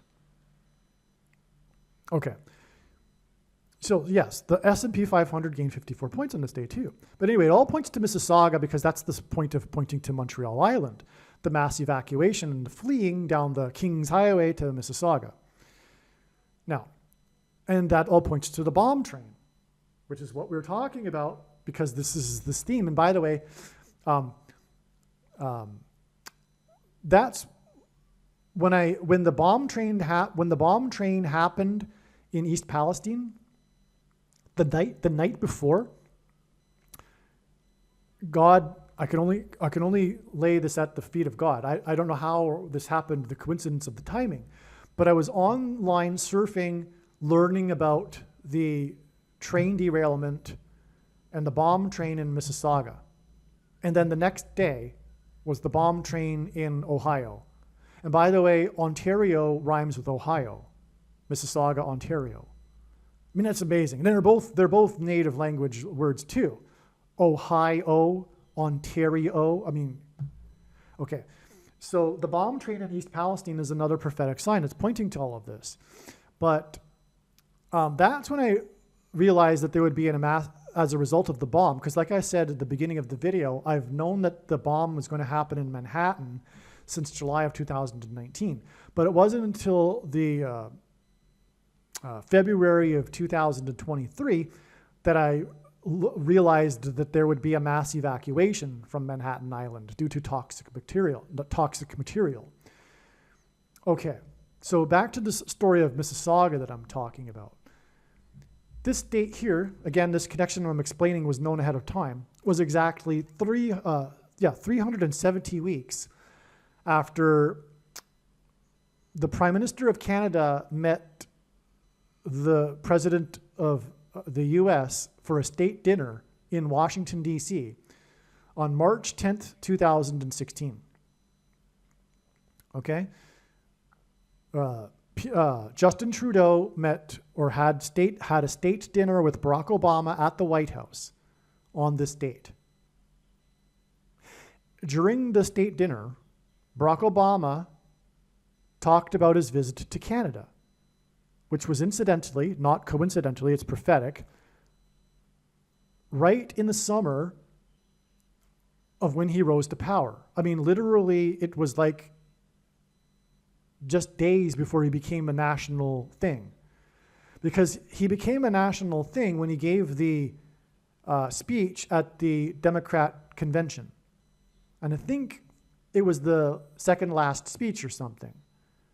So he gave this big speech. The Democrat Party was clearly putting him on stage, saying that he was the future of the party, despite him being the most radical senator in the US Senate in terms of voting record. But that didn't matter. He spoke well. He was a nice speaking, Barack Obama is the speaker. In fact, Bible prophecy says that this particular, the second of the two antichrists, speaks like a dragon. So in other words, Bible prophecy speaks on this antichrist's ability to speak.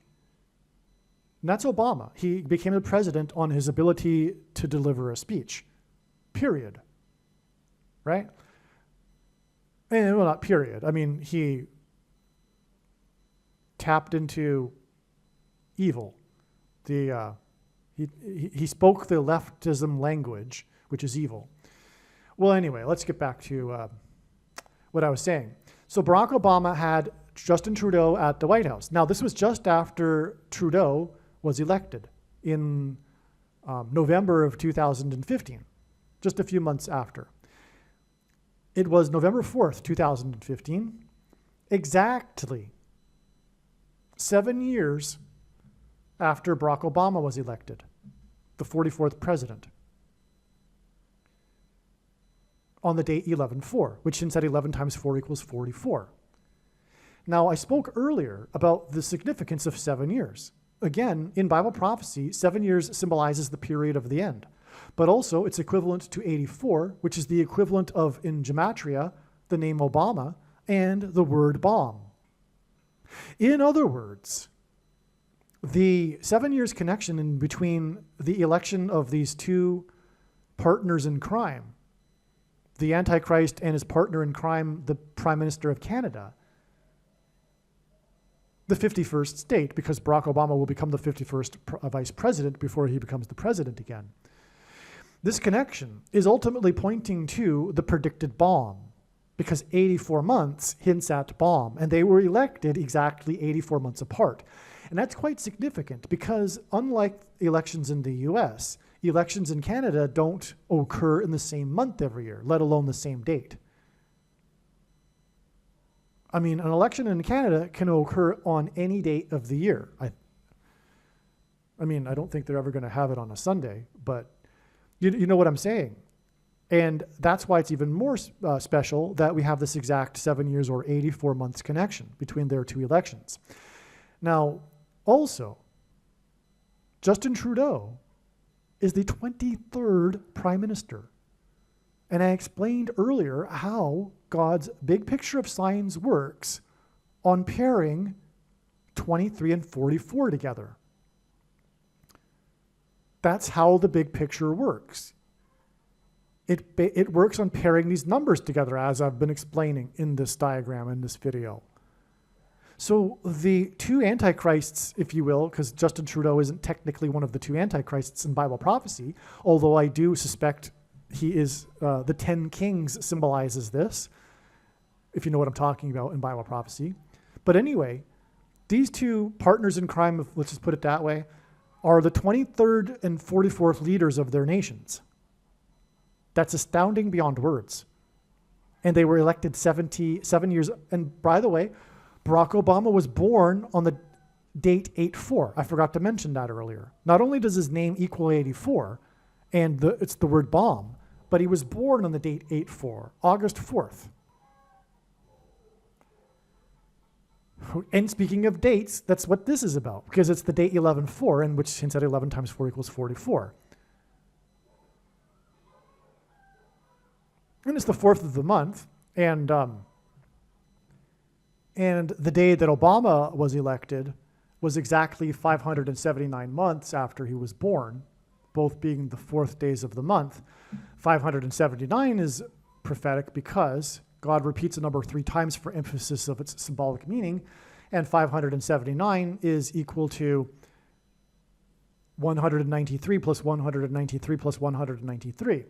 And 193 is the 44th prime number. In other words, it's the 44th prime number plus the 44th prime number plus the 44th prime number between the birth of the 44th president and the election of the 44th president. Yes, that's amazing. But back to what I was saying.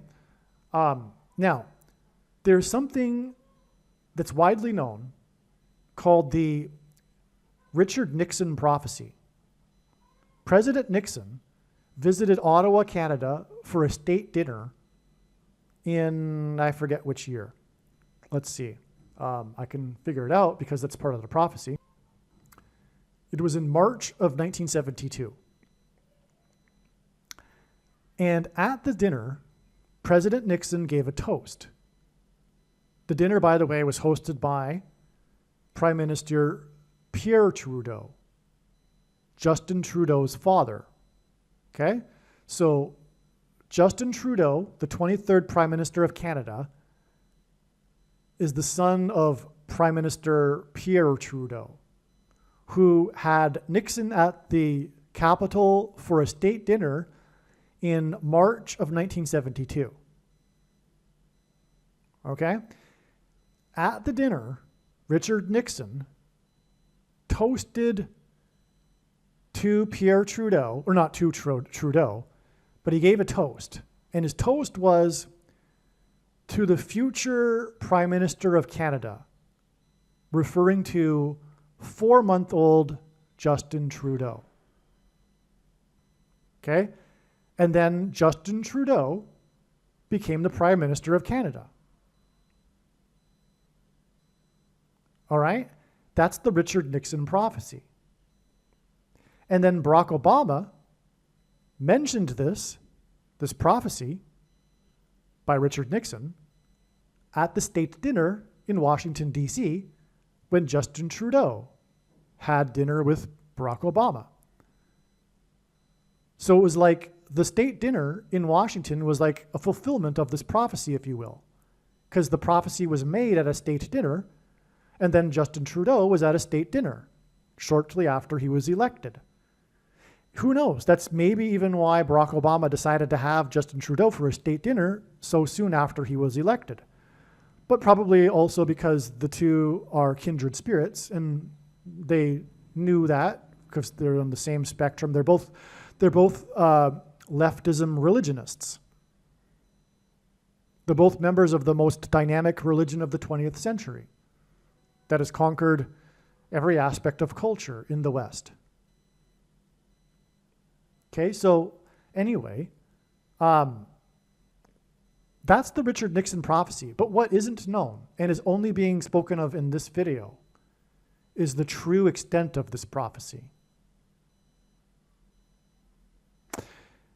Because at the time, Justin Trudeau was 4 months old, and the state dinner was exactly 44 years to the month after the Richard Nixon prophecy.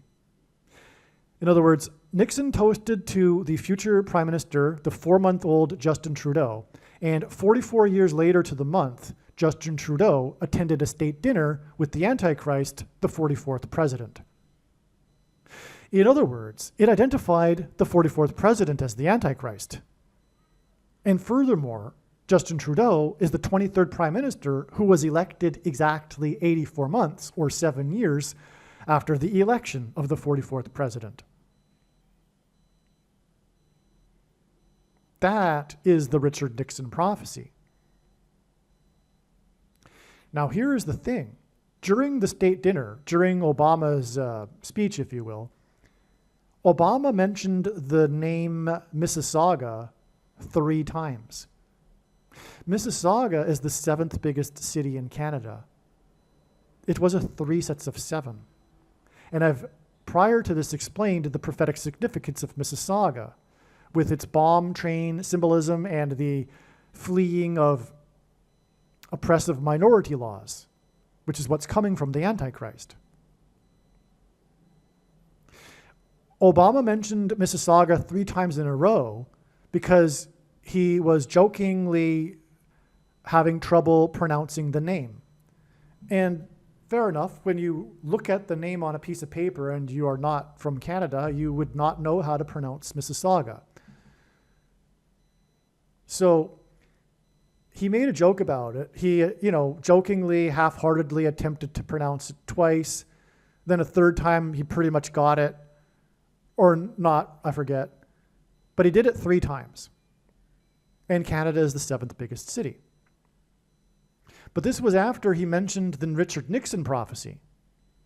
And Richard Nixon was the 37th president. That's right. And this day, this state dinner about the 37th president's prophecy, in which Obama mentioned Mississauga 3 times, the 7th biggest city. This day was exactly 370 weeks before this date,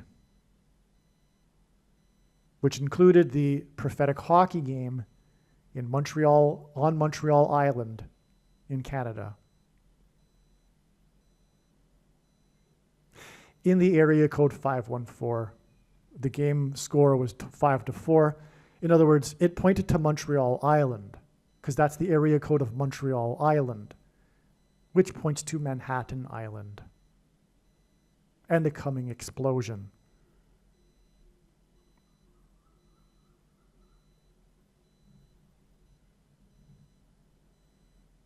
Now, in the process of talking about Mississauga, he went like this. And I have a clip of it, by the way, in the must-watch East Palestine video. You must watch it. Like I said at the beginning, you must watch the 54th Massachusetts video and you must watch the East Palestine video, okay? But in it, there's a clip, and believe me, you need to watch those videos, okay? In there is a clip of Obama saying this. But he says basically the 3 attempts to pronounce Mississauga, a place that he said he went to, and then he said, and then I went to Toronto and Niagara Falls, as a joke. He said it like that. He said it like that too, like out of breath. And then I went to Toronto and Niagara Falls, the easy place that everyone knows, Okay, so Niagara Falls, because this is symbolism for Noah's flood, the power of water moving over the earth. Also, God is pointing to the historic barge that is stuck on the rocks of the Niagara River. Niagara is native language meaning straight and narrow way, which refers to Christ. And the rocks are symbolic of Christ. The barge is stuck on the rocks. It's symbolic of the ark in Noah's flood, which is also symbolic of Christ. And the barge was involved in the most dramatic rescue in the history of Niagara Falls, which symbolizes the rescue of Noah and his family, which involved, by the way, the U.S. Coast Guard, making it also a U.S. sign, because it's stuck on the Canadian side of the falls, which is the horseshoe side of the falls. And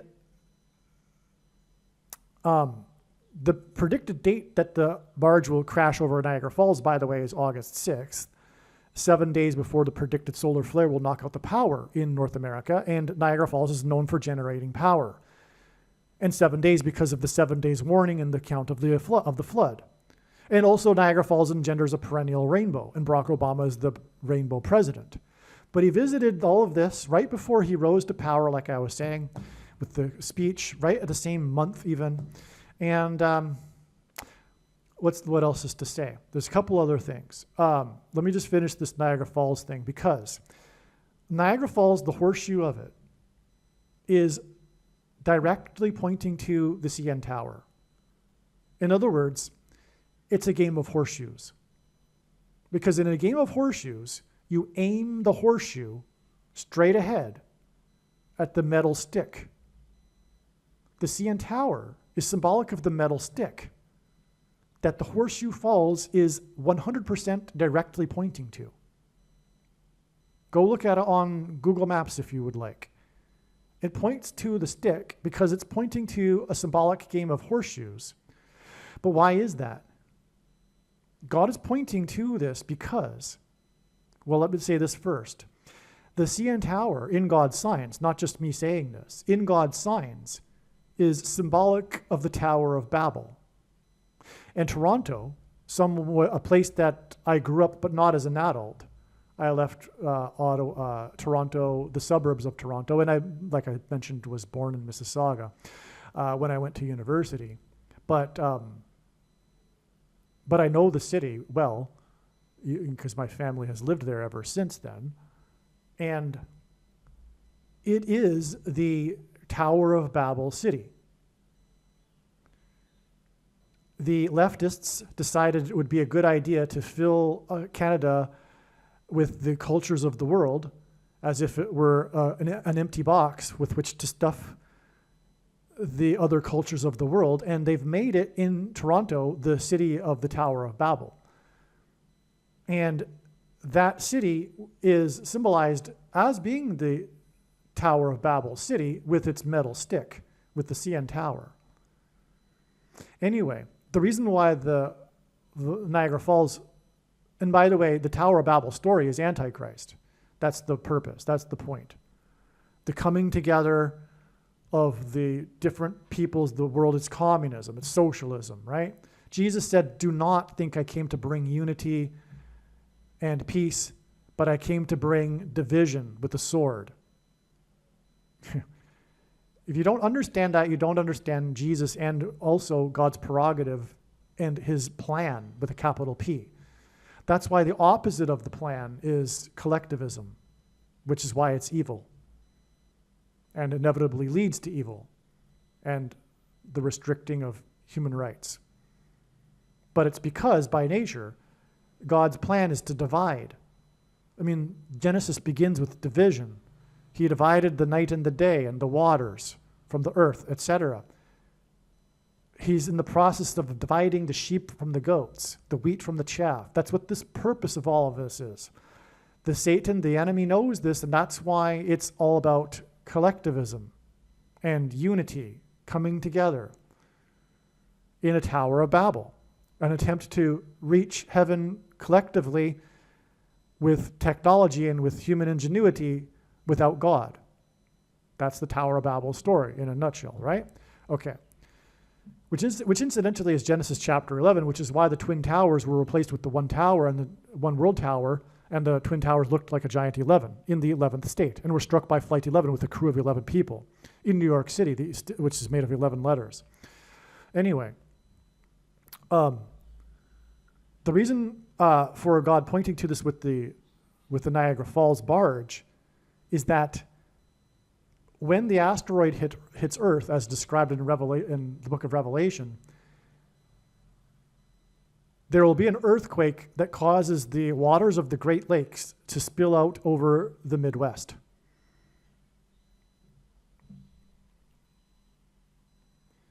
That's what the power of water with the Niagara Falls is pointing to. It's going to spill out. Lake Ontario is going to spill out over the Tower of Babel City. All right. Okay. So, which is, by the way, Canada's biggest city and the fourth biggest city in North America. Okay. So, back to the 370 weeks connection. Another thing about Obama being in Mississauga is that the reason why he was in Mississauga, because he was visiting, by the way, his half-sister.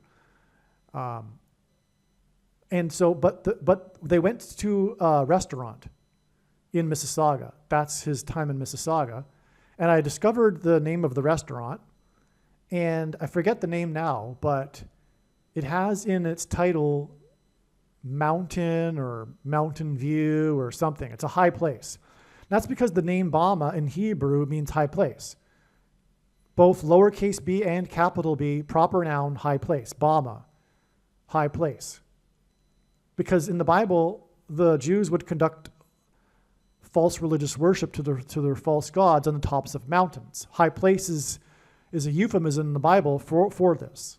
So that's why Obama's name is High Place. It's Antichrist false worship symbolism. And leftism is a false religion. And it is a religion with many isms. embedded in it.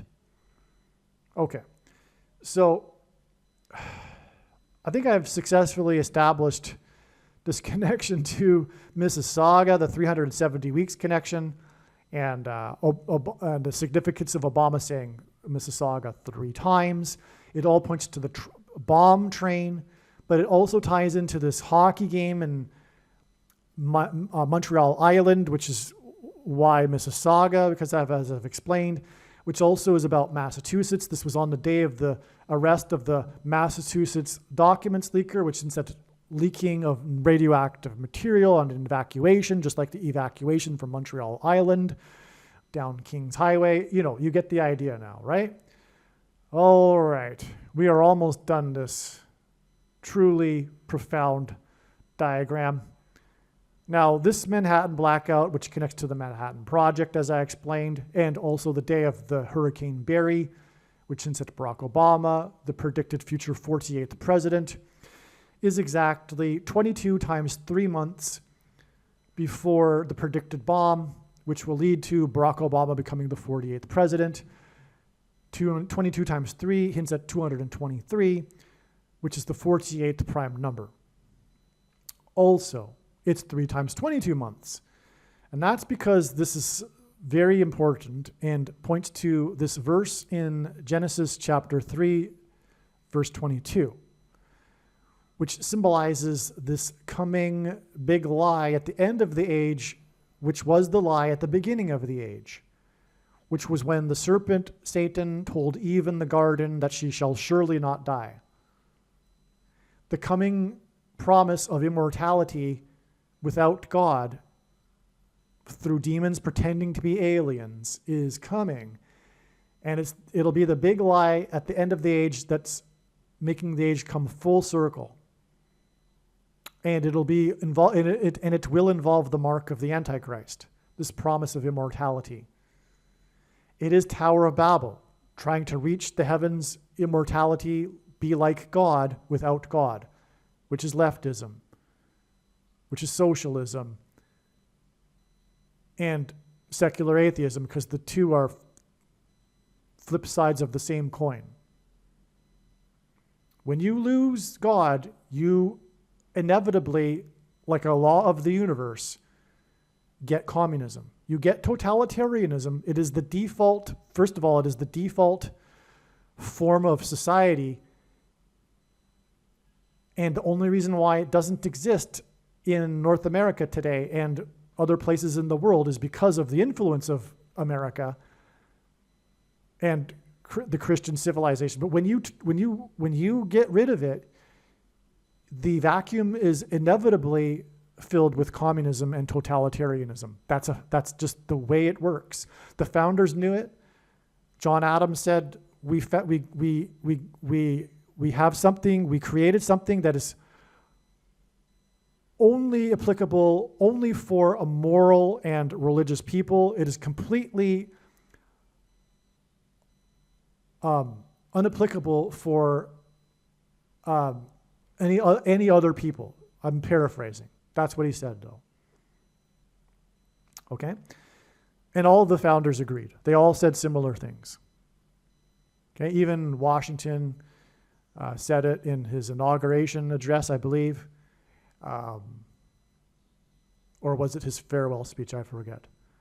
Anyway, one more thing for this, one more trail of signs here for this diagram.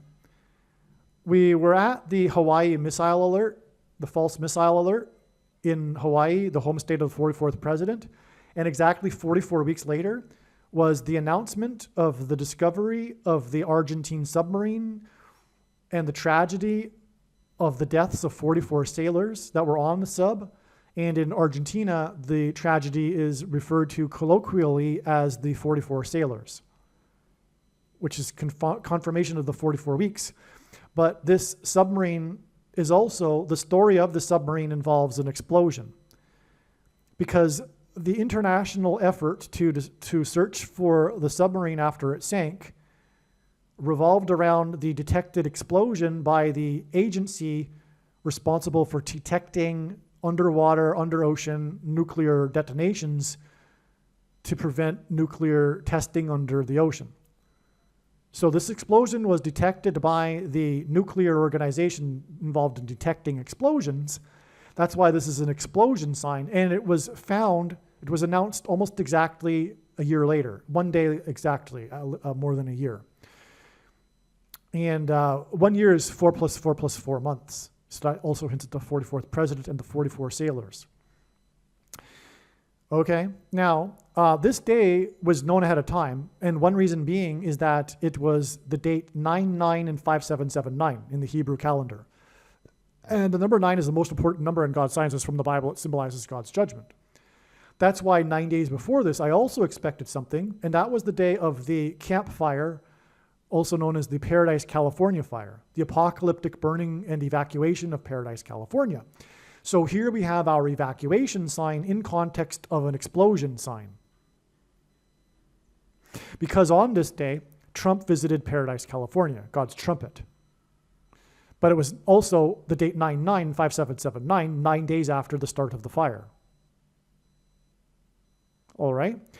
And Trump visited Paradise, California on this day. So you have this evacuation, because it was the apocalyptic evacuation of this place, Paradise, California, that burned really almost instantaneously. And then it was also partly burned was Helltown, which was right near Paradise, California. Okay, you get the idea here. Paradise, because Peter said that the coming judgment would be symbolized by fire and not by water. The first judgment was symbolized by water. Okay.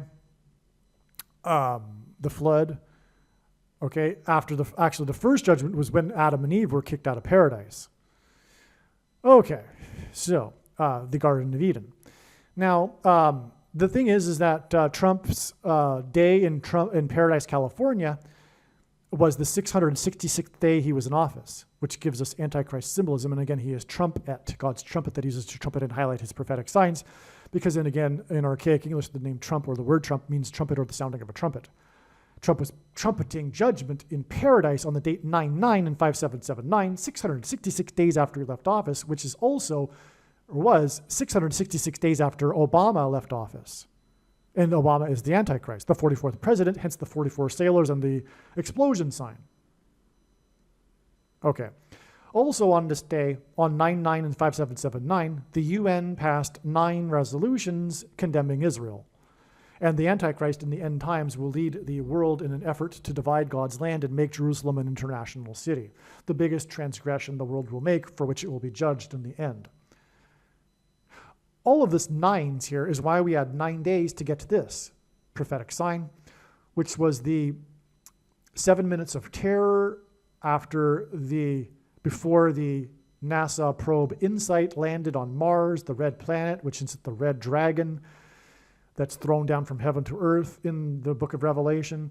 This probe's mission is to detect Mars quakes, which are essentially explosions. Or at least, if anything, symbolism for explosions. So we have a detecting explosions sign 9 days after the explosion detection sign, because again, this sign is about the detection of the explosion of the 44 sailors submarine. And by the way, also God pairs 44 and 9 because the 44th president was inaugurated in 09. And that's how God's signs works, as I explained.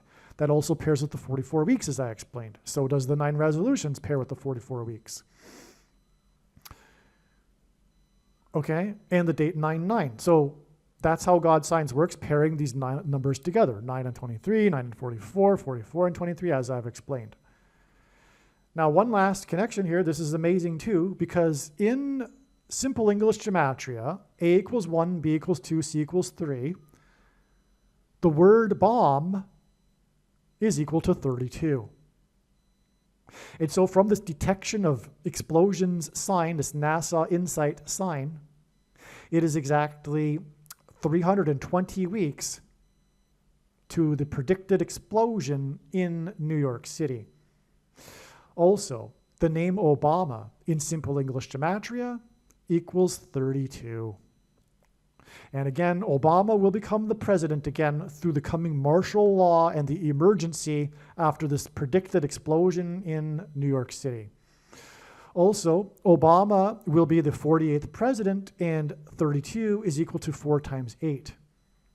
Also, Obama was born on the date 8/4, and 32 is equal to 8 times 4. And also, Obama is equal to 84 in Hebrew gematria. Also, the only president to serve more than 2 terms was the 32nd president.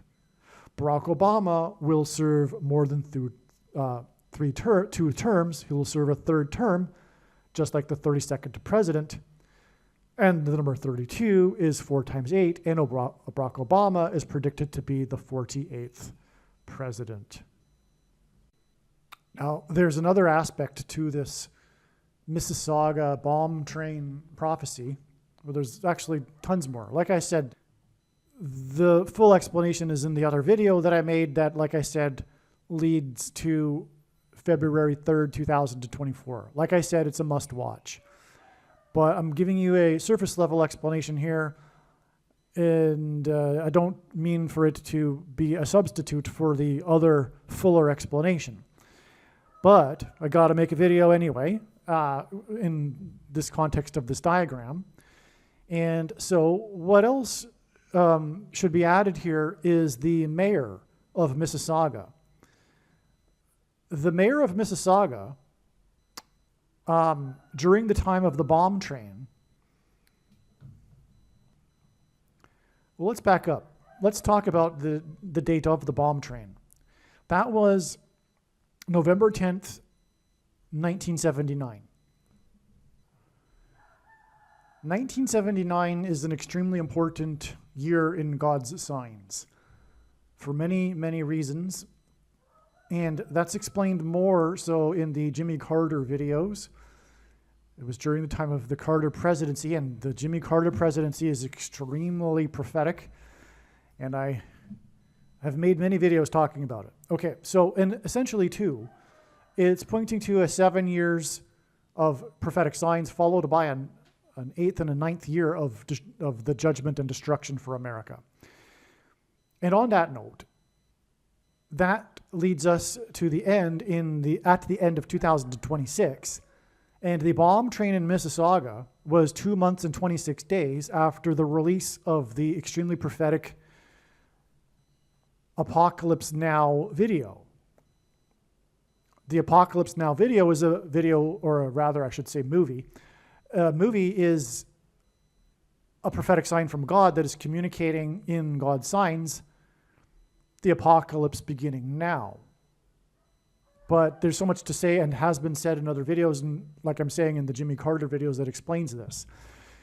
And so anyway, but the reason why 2 months and 26 days is relevant, not only does it hint at 2026, that's how huge this is, by the way. This Mississauga bomb train, that it would be connecting with a number that communicates the end and the return of Lord Jesus Christ, which begins with the 2 years of destruction, begins after the 7 years of prophetic signs with the predicted bomb in New York City that's being pointed to with the bomb train. The 79, right? The 7 years have passed from 2017 until 2024, the end of which. And then we have 2025, 2026 as being this symbolic 9, if you will, the 8th and 9th year following the 7th. So that's why 79, Apocalypse Now.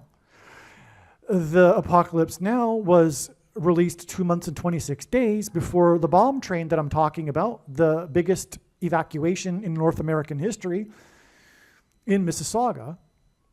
Okay, and again, that these two signs were in 1979 because of the 7 years plus the 8th and 9th year, symbolized by 79, which leads us to the end of 2026 and the return of Lord Jesus Christ and Judgment Day. Okay, so that's that. Oh, the reason again, not only is it for the purpose of pointing to 2026, 2 months and 26 days, but God is using this frequently in his big picture of signs because H226 in Strong's Hebrew Concordance is the word that means prophetic sign. And so that's what this is. The bomb train and the Apocalypse Now are prophetic signs. Also, this is important, huge.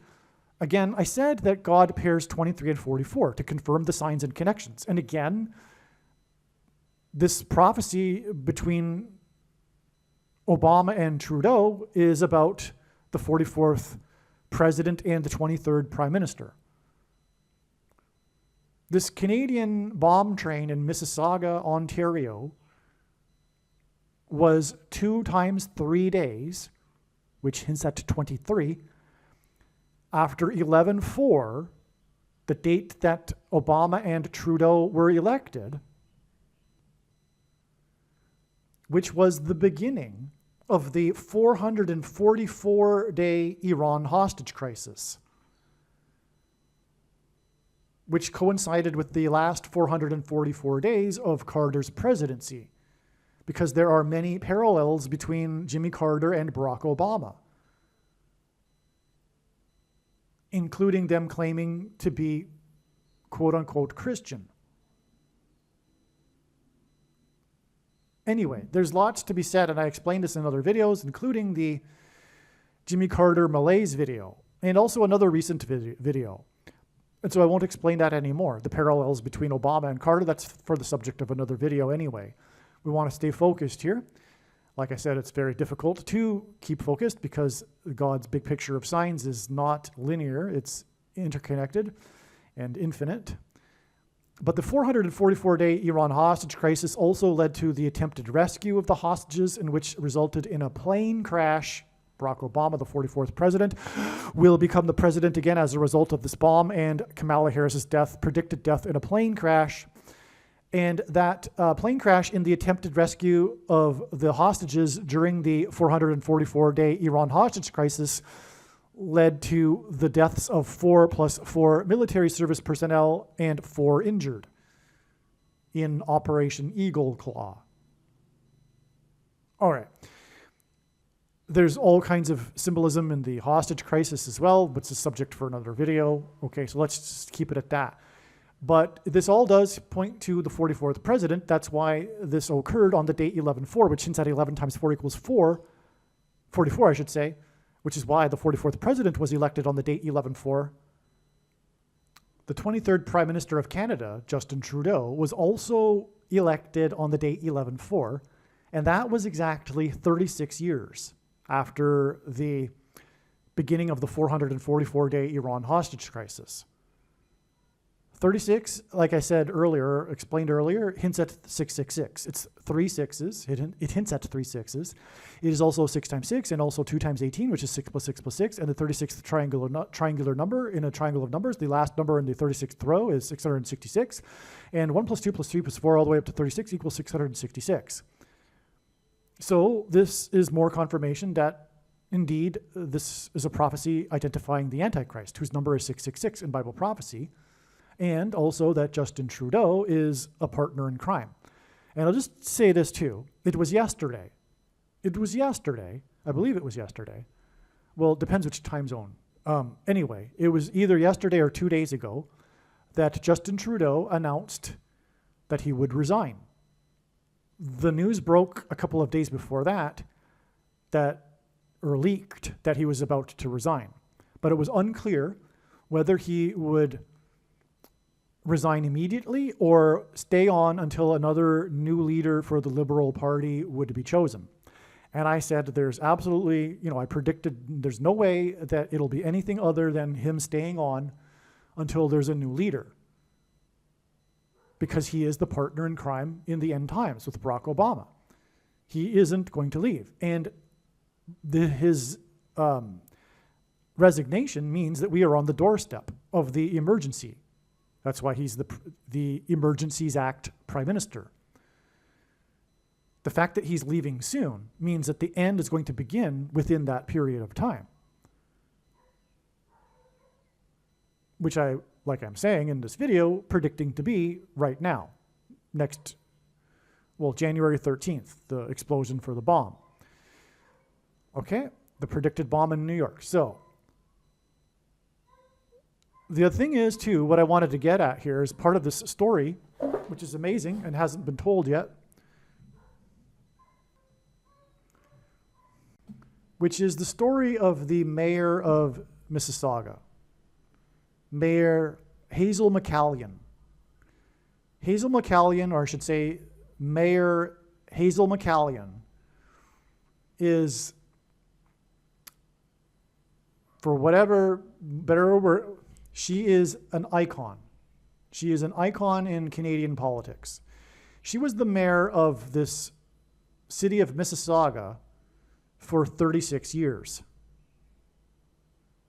which is why, incidentally, Justin Trudeau was elected exactly 36 years after the beginning of the Iran hostage crisis. So this is Antichrist symbolism. I'm not saying anything about McCallion. Let's just leave it at that. She is an important symbol in God's signs here.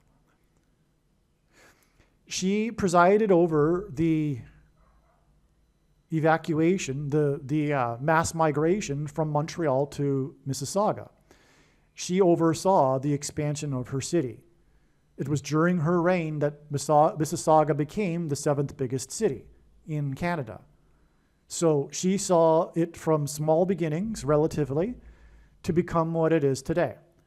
And it was largely because of this mass migration from Montreal. I mean, basically, Montreal was transplanted to Toronto, and the place to grow was right next to Toronto, which was the city of Mississauga. All right? So, she was mayor for an astounding 36 years. And I believe the only reason why she retired is because of her age. And she became mayor not at a young age, incidentally. I don't know the age, but I do know the age at which she died, which was not long after she retired. She died at the age of 101. And that is amazing beyond words, because she presided over the mass migration from Montreal to Mississauga due to Bill 101. That's right. The oppressive minority laws, that is symbolism. Not only that, by the way, it's symbolism for the oppressive minority laws of the Israelites in Egypt, if I didn't mention that. It's symbolism for the Exodus.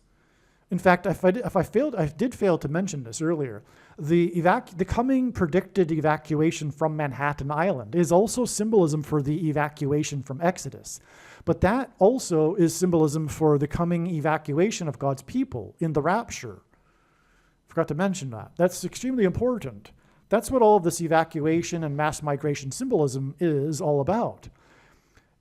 What's ironic too, though, is that Montreal, and I think it still is, but probably isn't today, but could be wrong, could still be the biggest center of Jewish people, Jewish population in Canada. Probably Toronto now, though, given that Toronto displaced Montreal in demographics in general. But so that is the irony too, is that, again, they fled down the highway that connects the two cities, which is the King's Highway. And the Israelites fled the king of Egypt. And so a lot of the people that fled Montreal to Mississauga would have been Jews. Oh, and there's another parallel. The people that fled were the people that built Montreal.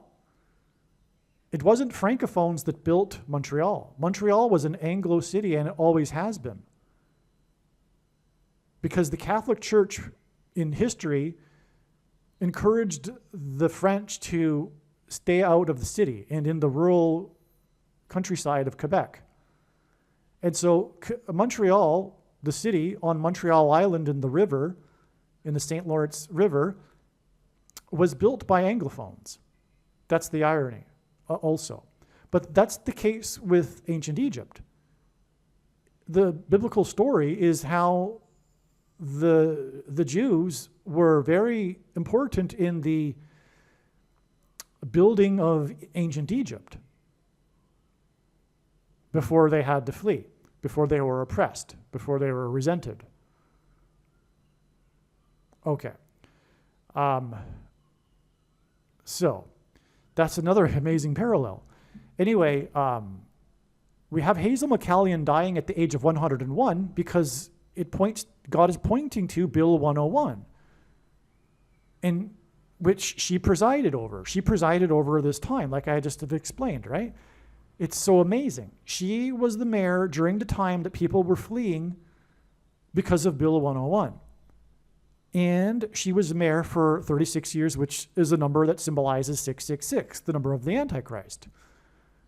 And the Antichrist will enforce the mark of the Antichrist with oppressive minority laws. Okay? Now, Hazel McCallion also was nicknamed Hurricane Hazel. That's because she became mayor not long after a very famous hurricane that hit Toronto. You've probably never heard of a hurricane hitting Toronto. That's because hurricanes don't hit Toronto. If you know where Toronto is, it's far inland. This was a prophetic thing from God to give Hurricane Hazel her nickname for the prophetic purposes of what I'm explaining here. So there was this what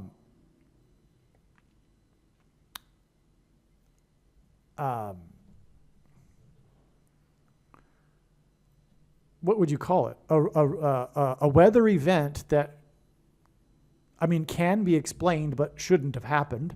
But there was a system that used, I don't know, I forget, it's been a while since I read about it, but the atmosphere provided that the hurricane skipped over some land and then came down essentially and targeted Toronto with the rain, with the massive amount of rain from the hurricane, which caused unprecedented flooding in Toronto. And the deaths of 81 people. And if I recall, they were living on an island in the river. Wow. I could be wrong, and I'm not going to look it up. You should look it up if you're interested. But I'm pretty sure it was an island. And that's amazing, and I never connected the two until just now, because, of course, we're talking about the escape from Montreal Island and Manhattan Island.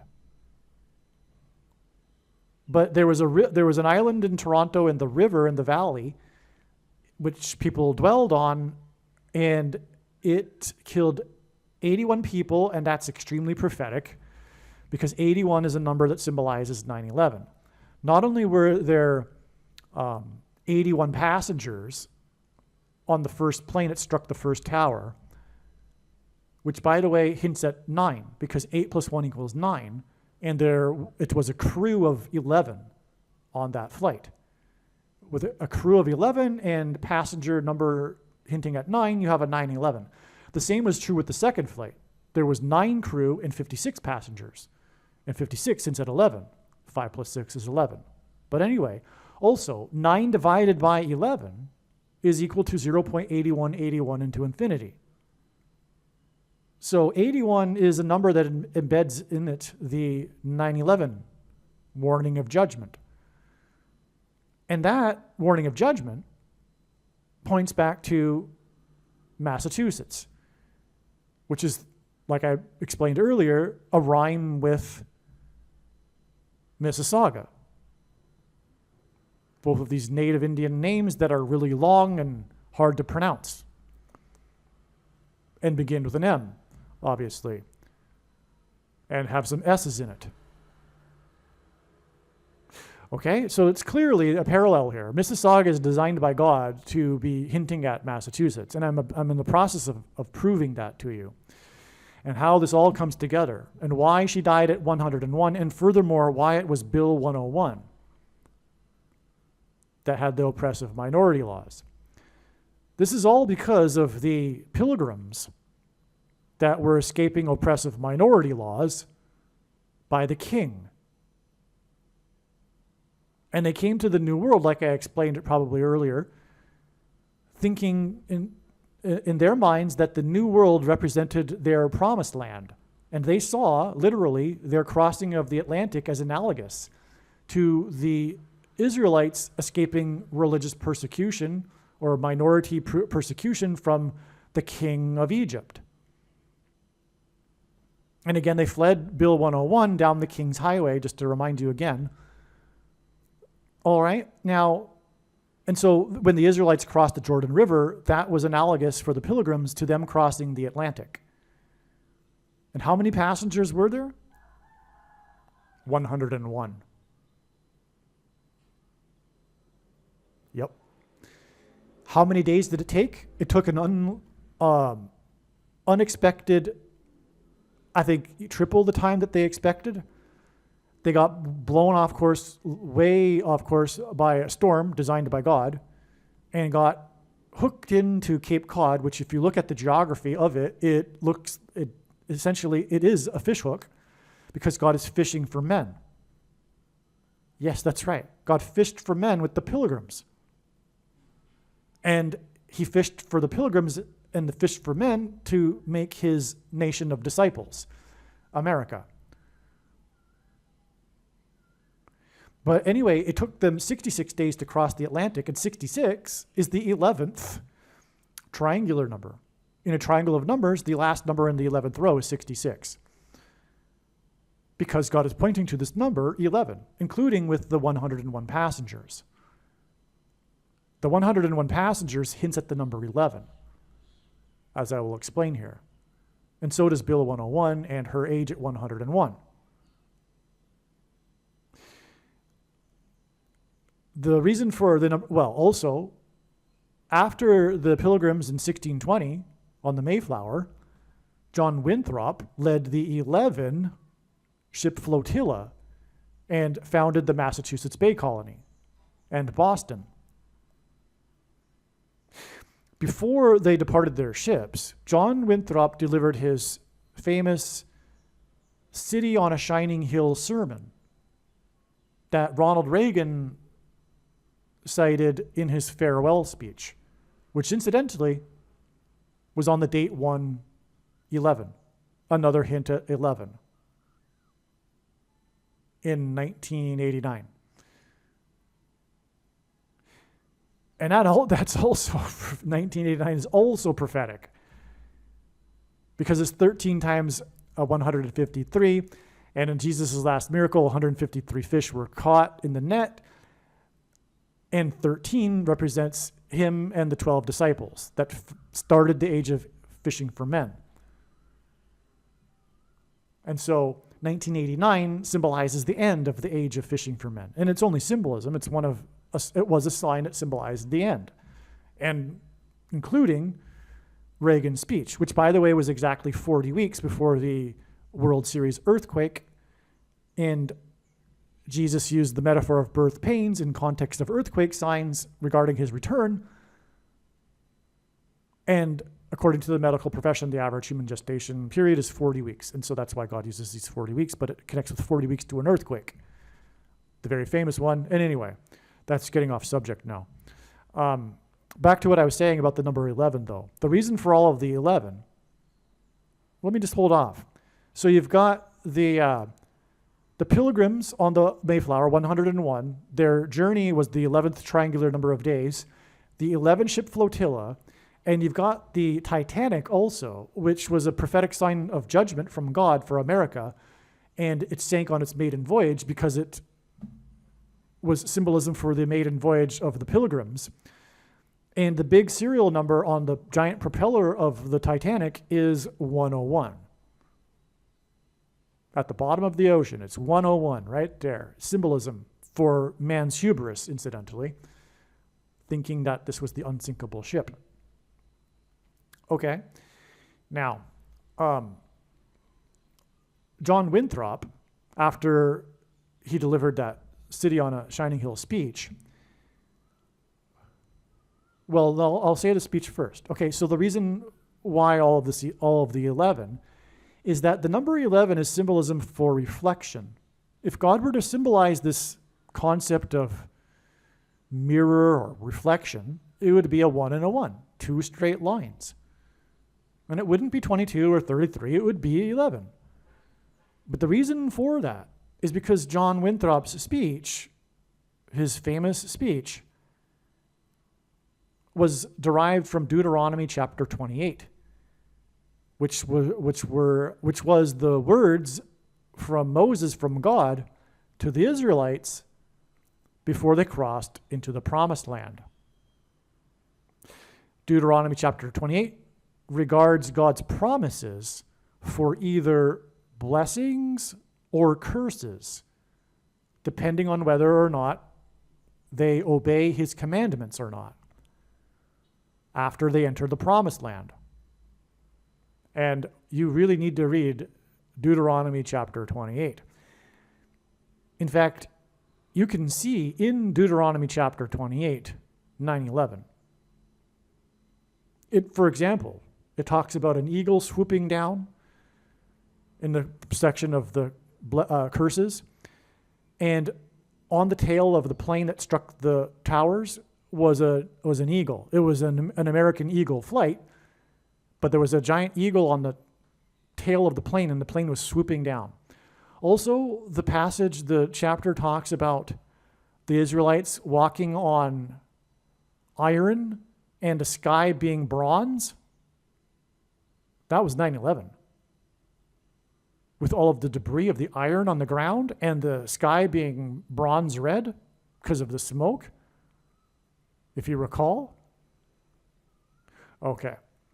Well, the thing is, John Winthrop, the first governor of Massachusetts, lived on Governor's Island, which today is where Logan Airport is.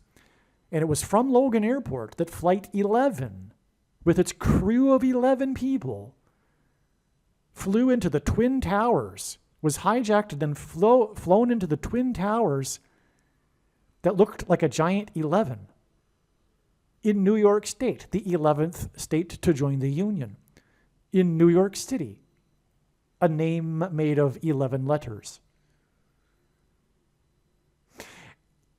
This all points to John Winthrop's speech, okay? And so the coming curse of the Antichrist king is the reverse of the pilgrims escaping persecution from the King of England. It's the promised curses for America and destruction of America, which is the symbolism in this Bill 101 and oppressive minority laws. God's people are about to be persecuted by the Antichrist king with oppressive minority laws. That's why the mayor was mayor for 36 years, which ends at 666, and died at the age of 101. And she presided over Mississauga, which ends at Massachusetts.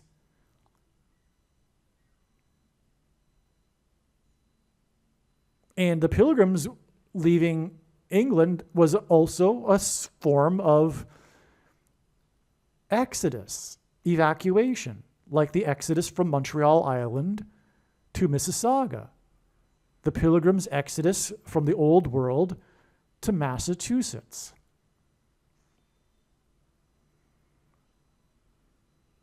Now, the mayor saw her city grow from a small city to the 7th biggest city in Canada, and her prophetic funeral in 2023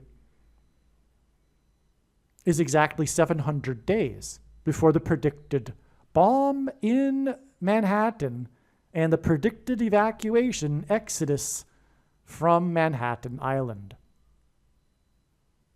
Oh, and if I forgot to mention, Mayor Hazel McCallion, Hurricane Hazel, she presided during the time of the bomb train. She became a hero in the process, and that's why she was mayor for 36 years. She was a hero in this moment of crisis, the largest evacuation in North American 20th century. Besides Hurricane Katrina. It was until Hurricane Katrina.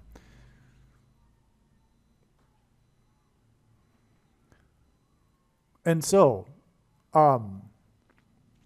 So her prophetic funeral, at which Obama's partner in crime, Justin Trudeau, spoke at after she died at 101, was coincidentally, and it was a coincidence because she died when she died, and you have to have a funeral, a certain amount of time after that.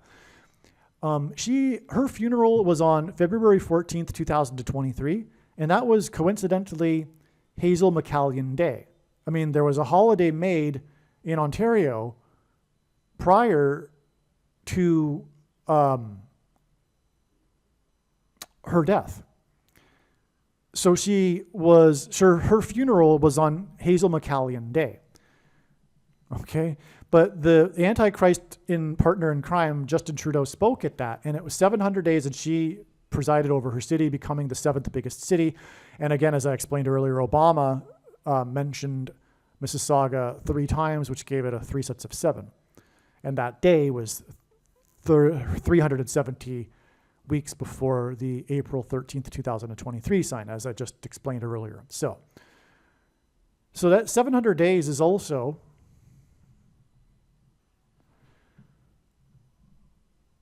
22 months and 30 days before January 13th, 2025.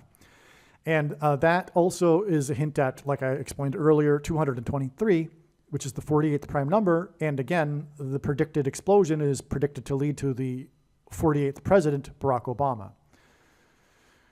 Okay, but also this period of time is 191% of a year. And that's a number that hints at 9/11.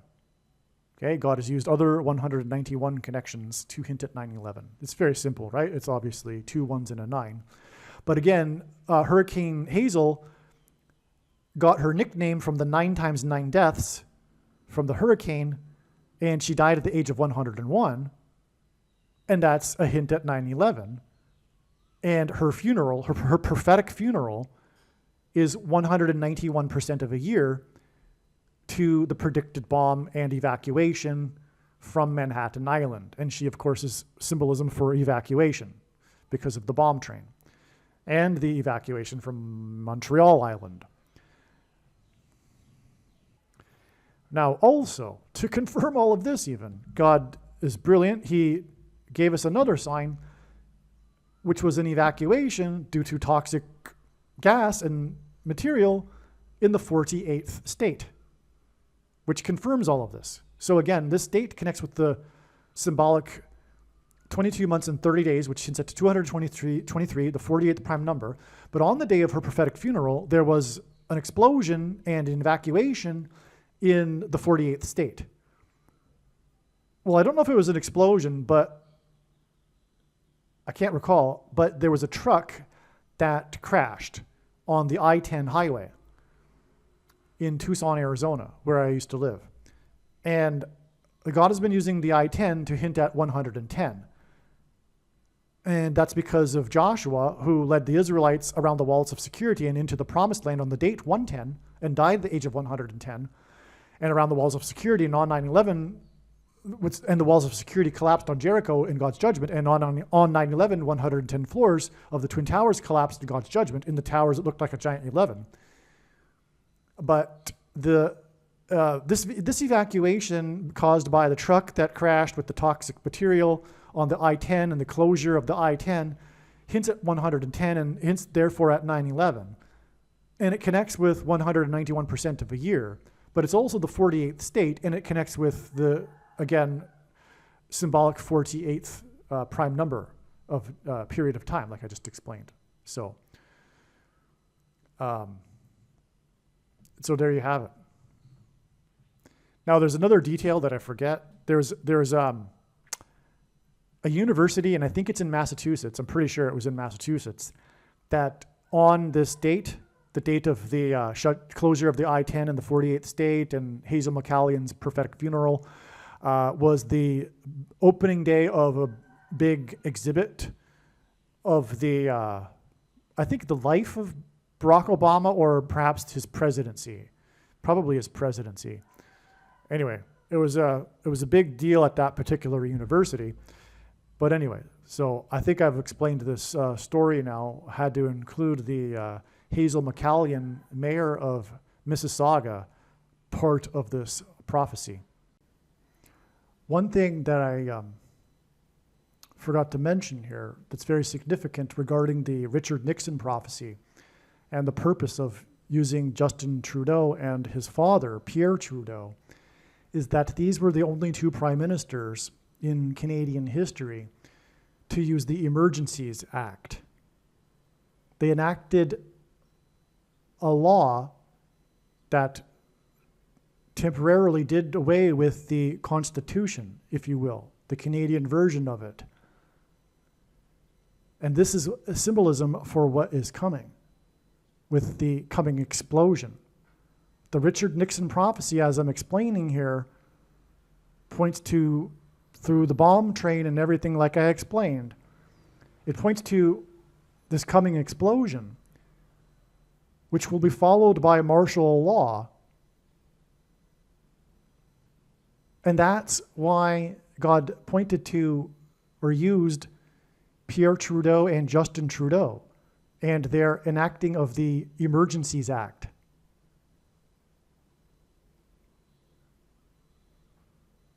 And on the subject of the Emergencies Act in 2022, the other video that is one of my favorites is the truckers' protest video. One must watch that video.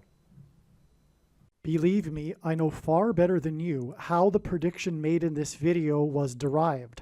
And more importantly, I know far better than you why the righteous Christian God of the Bible has given me a voice through this prediction. If you are a quote-unquote Christian or Muslim, this prediction was not learned through a demon. Be warned that blaspheming the Holy Spirit is the unforgivable sin. If you are a New Ager or New Spirituality person, this prediction was not learned through somehow tapping into the supposed universal collective consciousness. If you are a conspiracy theorist, this prediction was not learned through figuring out a supposed code that the Illuminati and Satanists are using.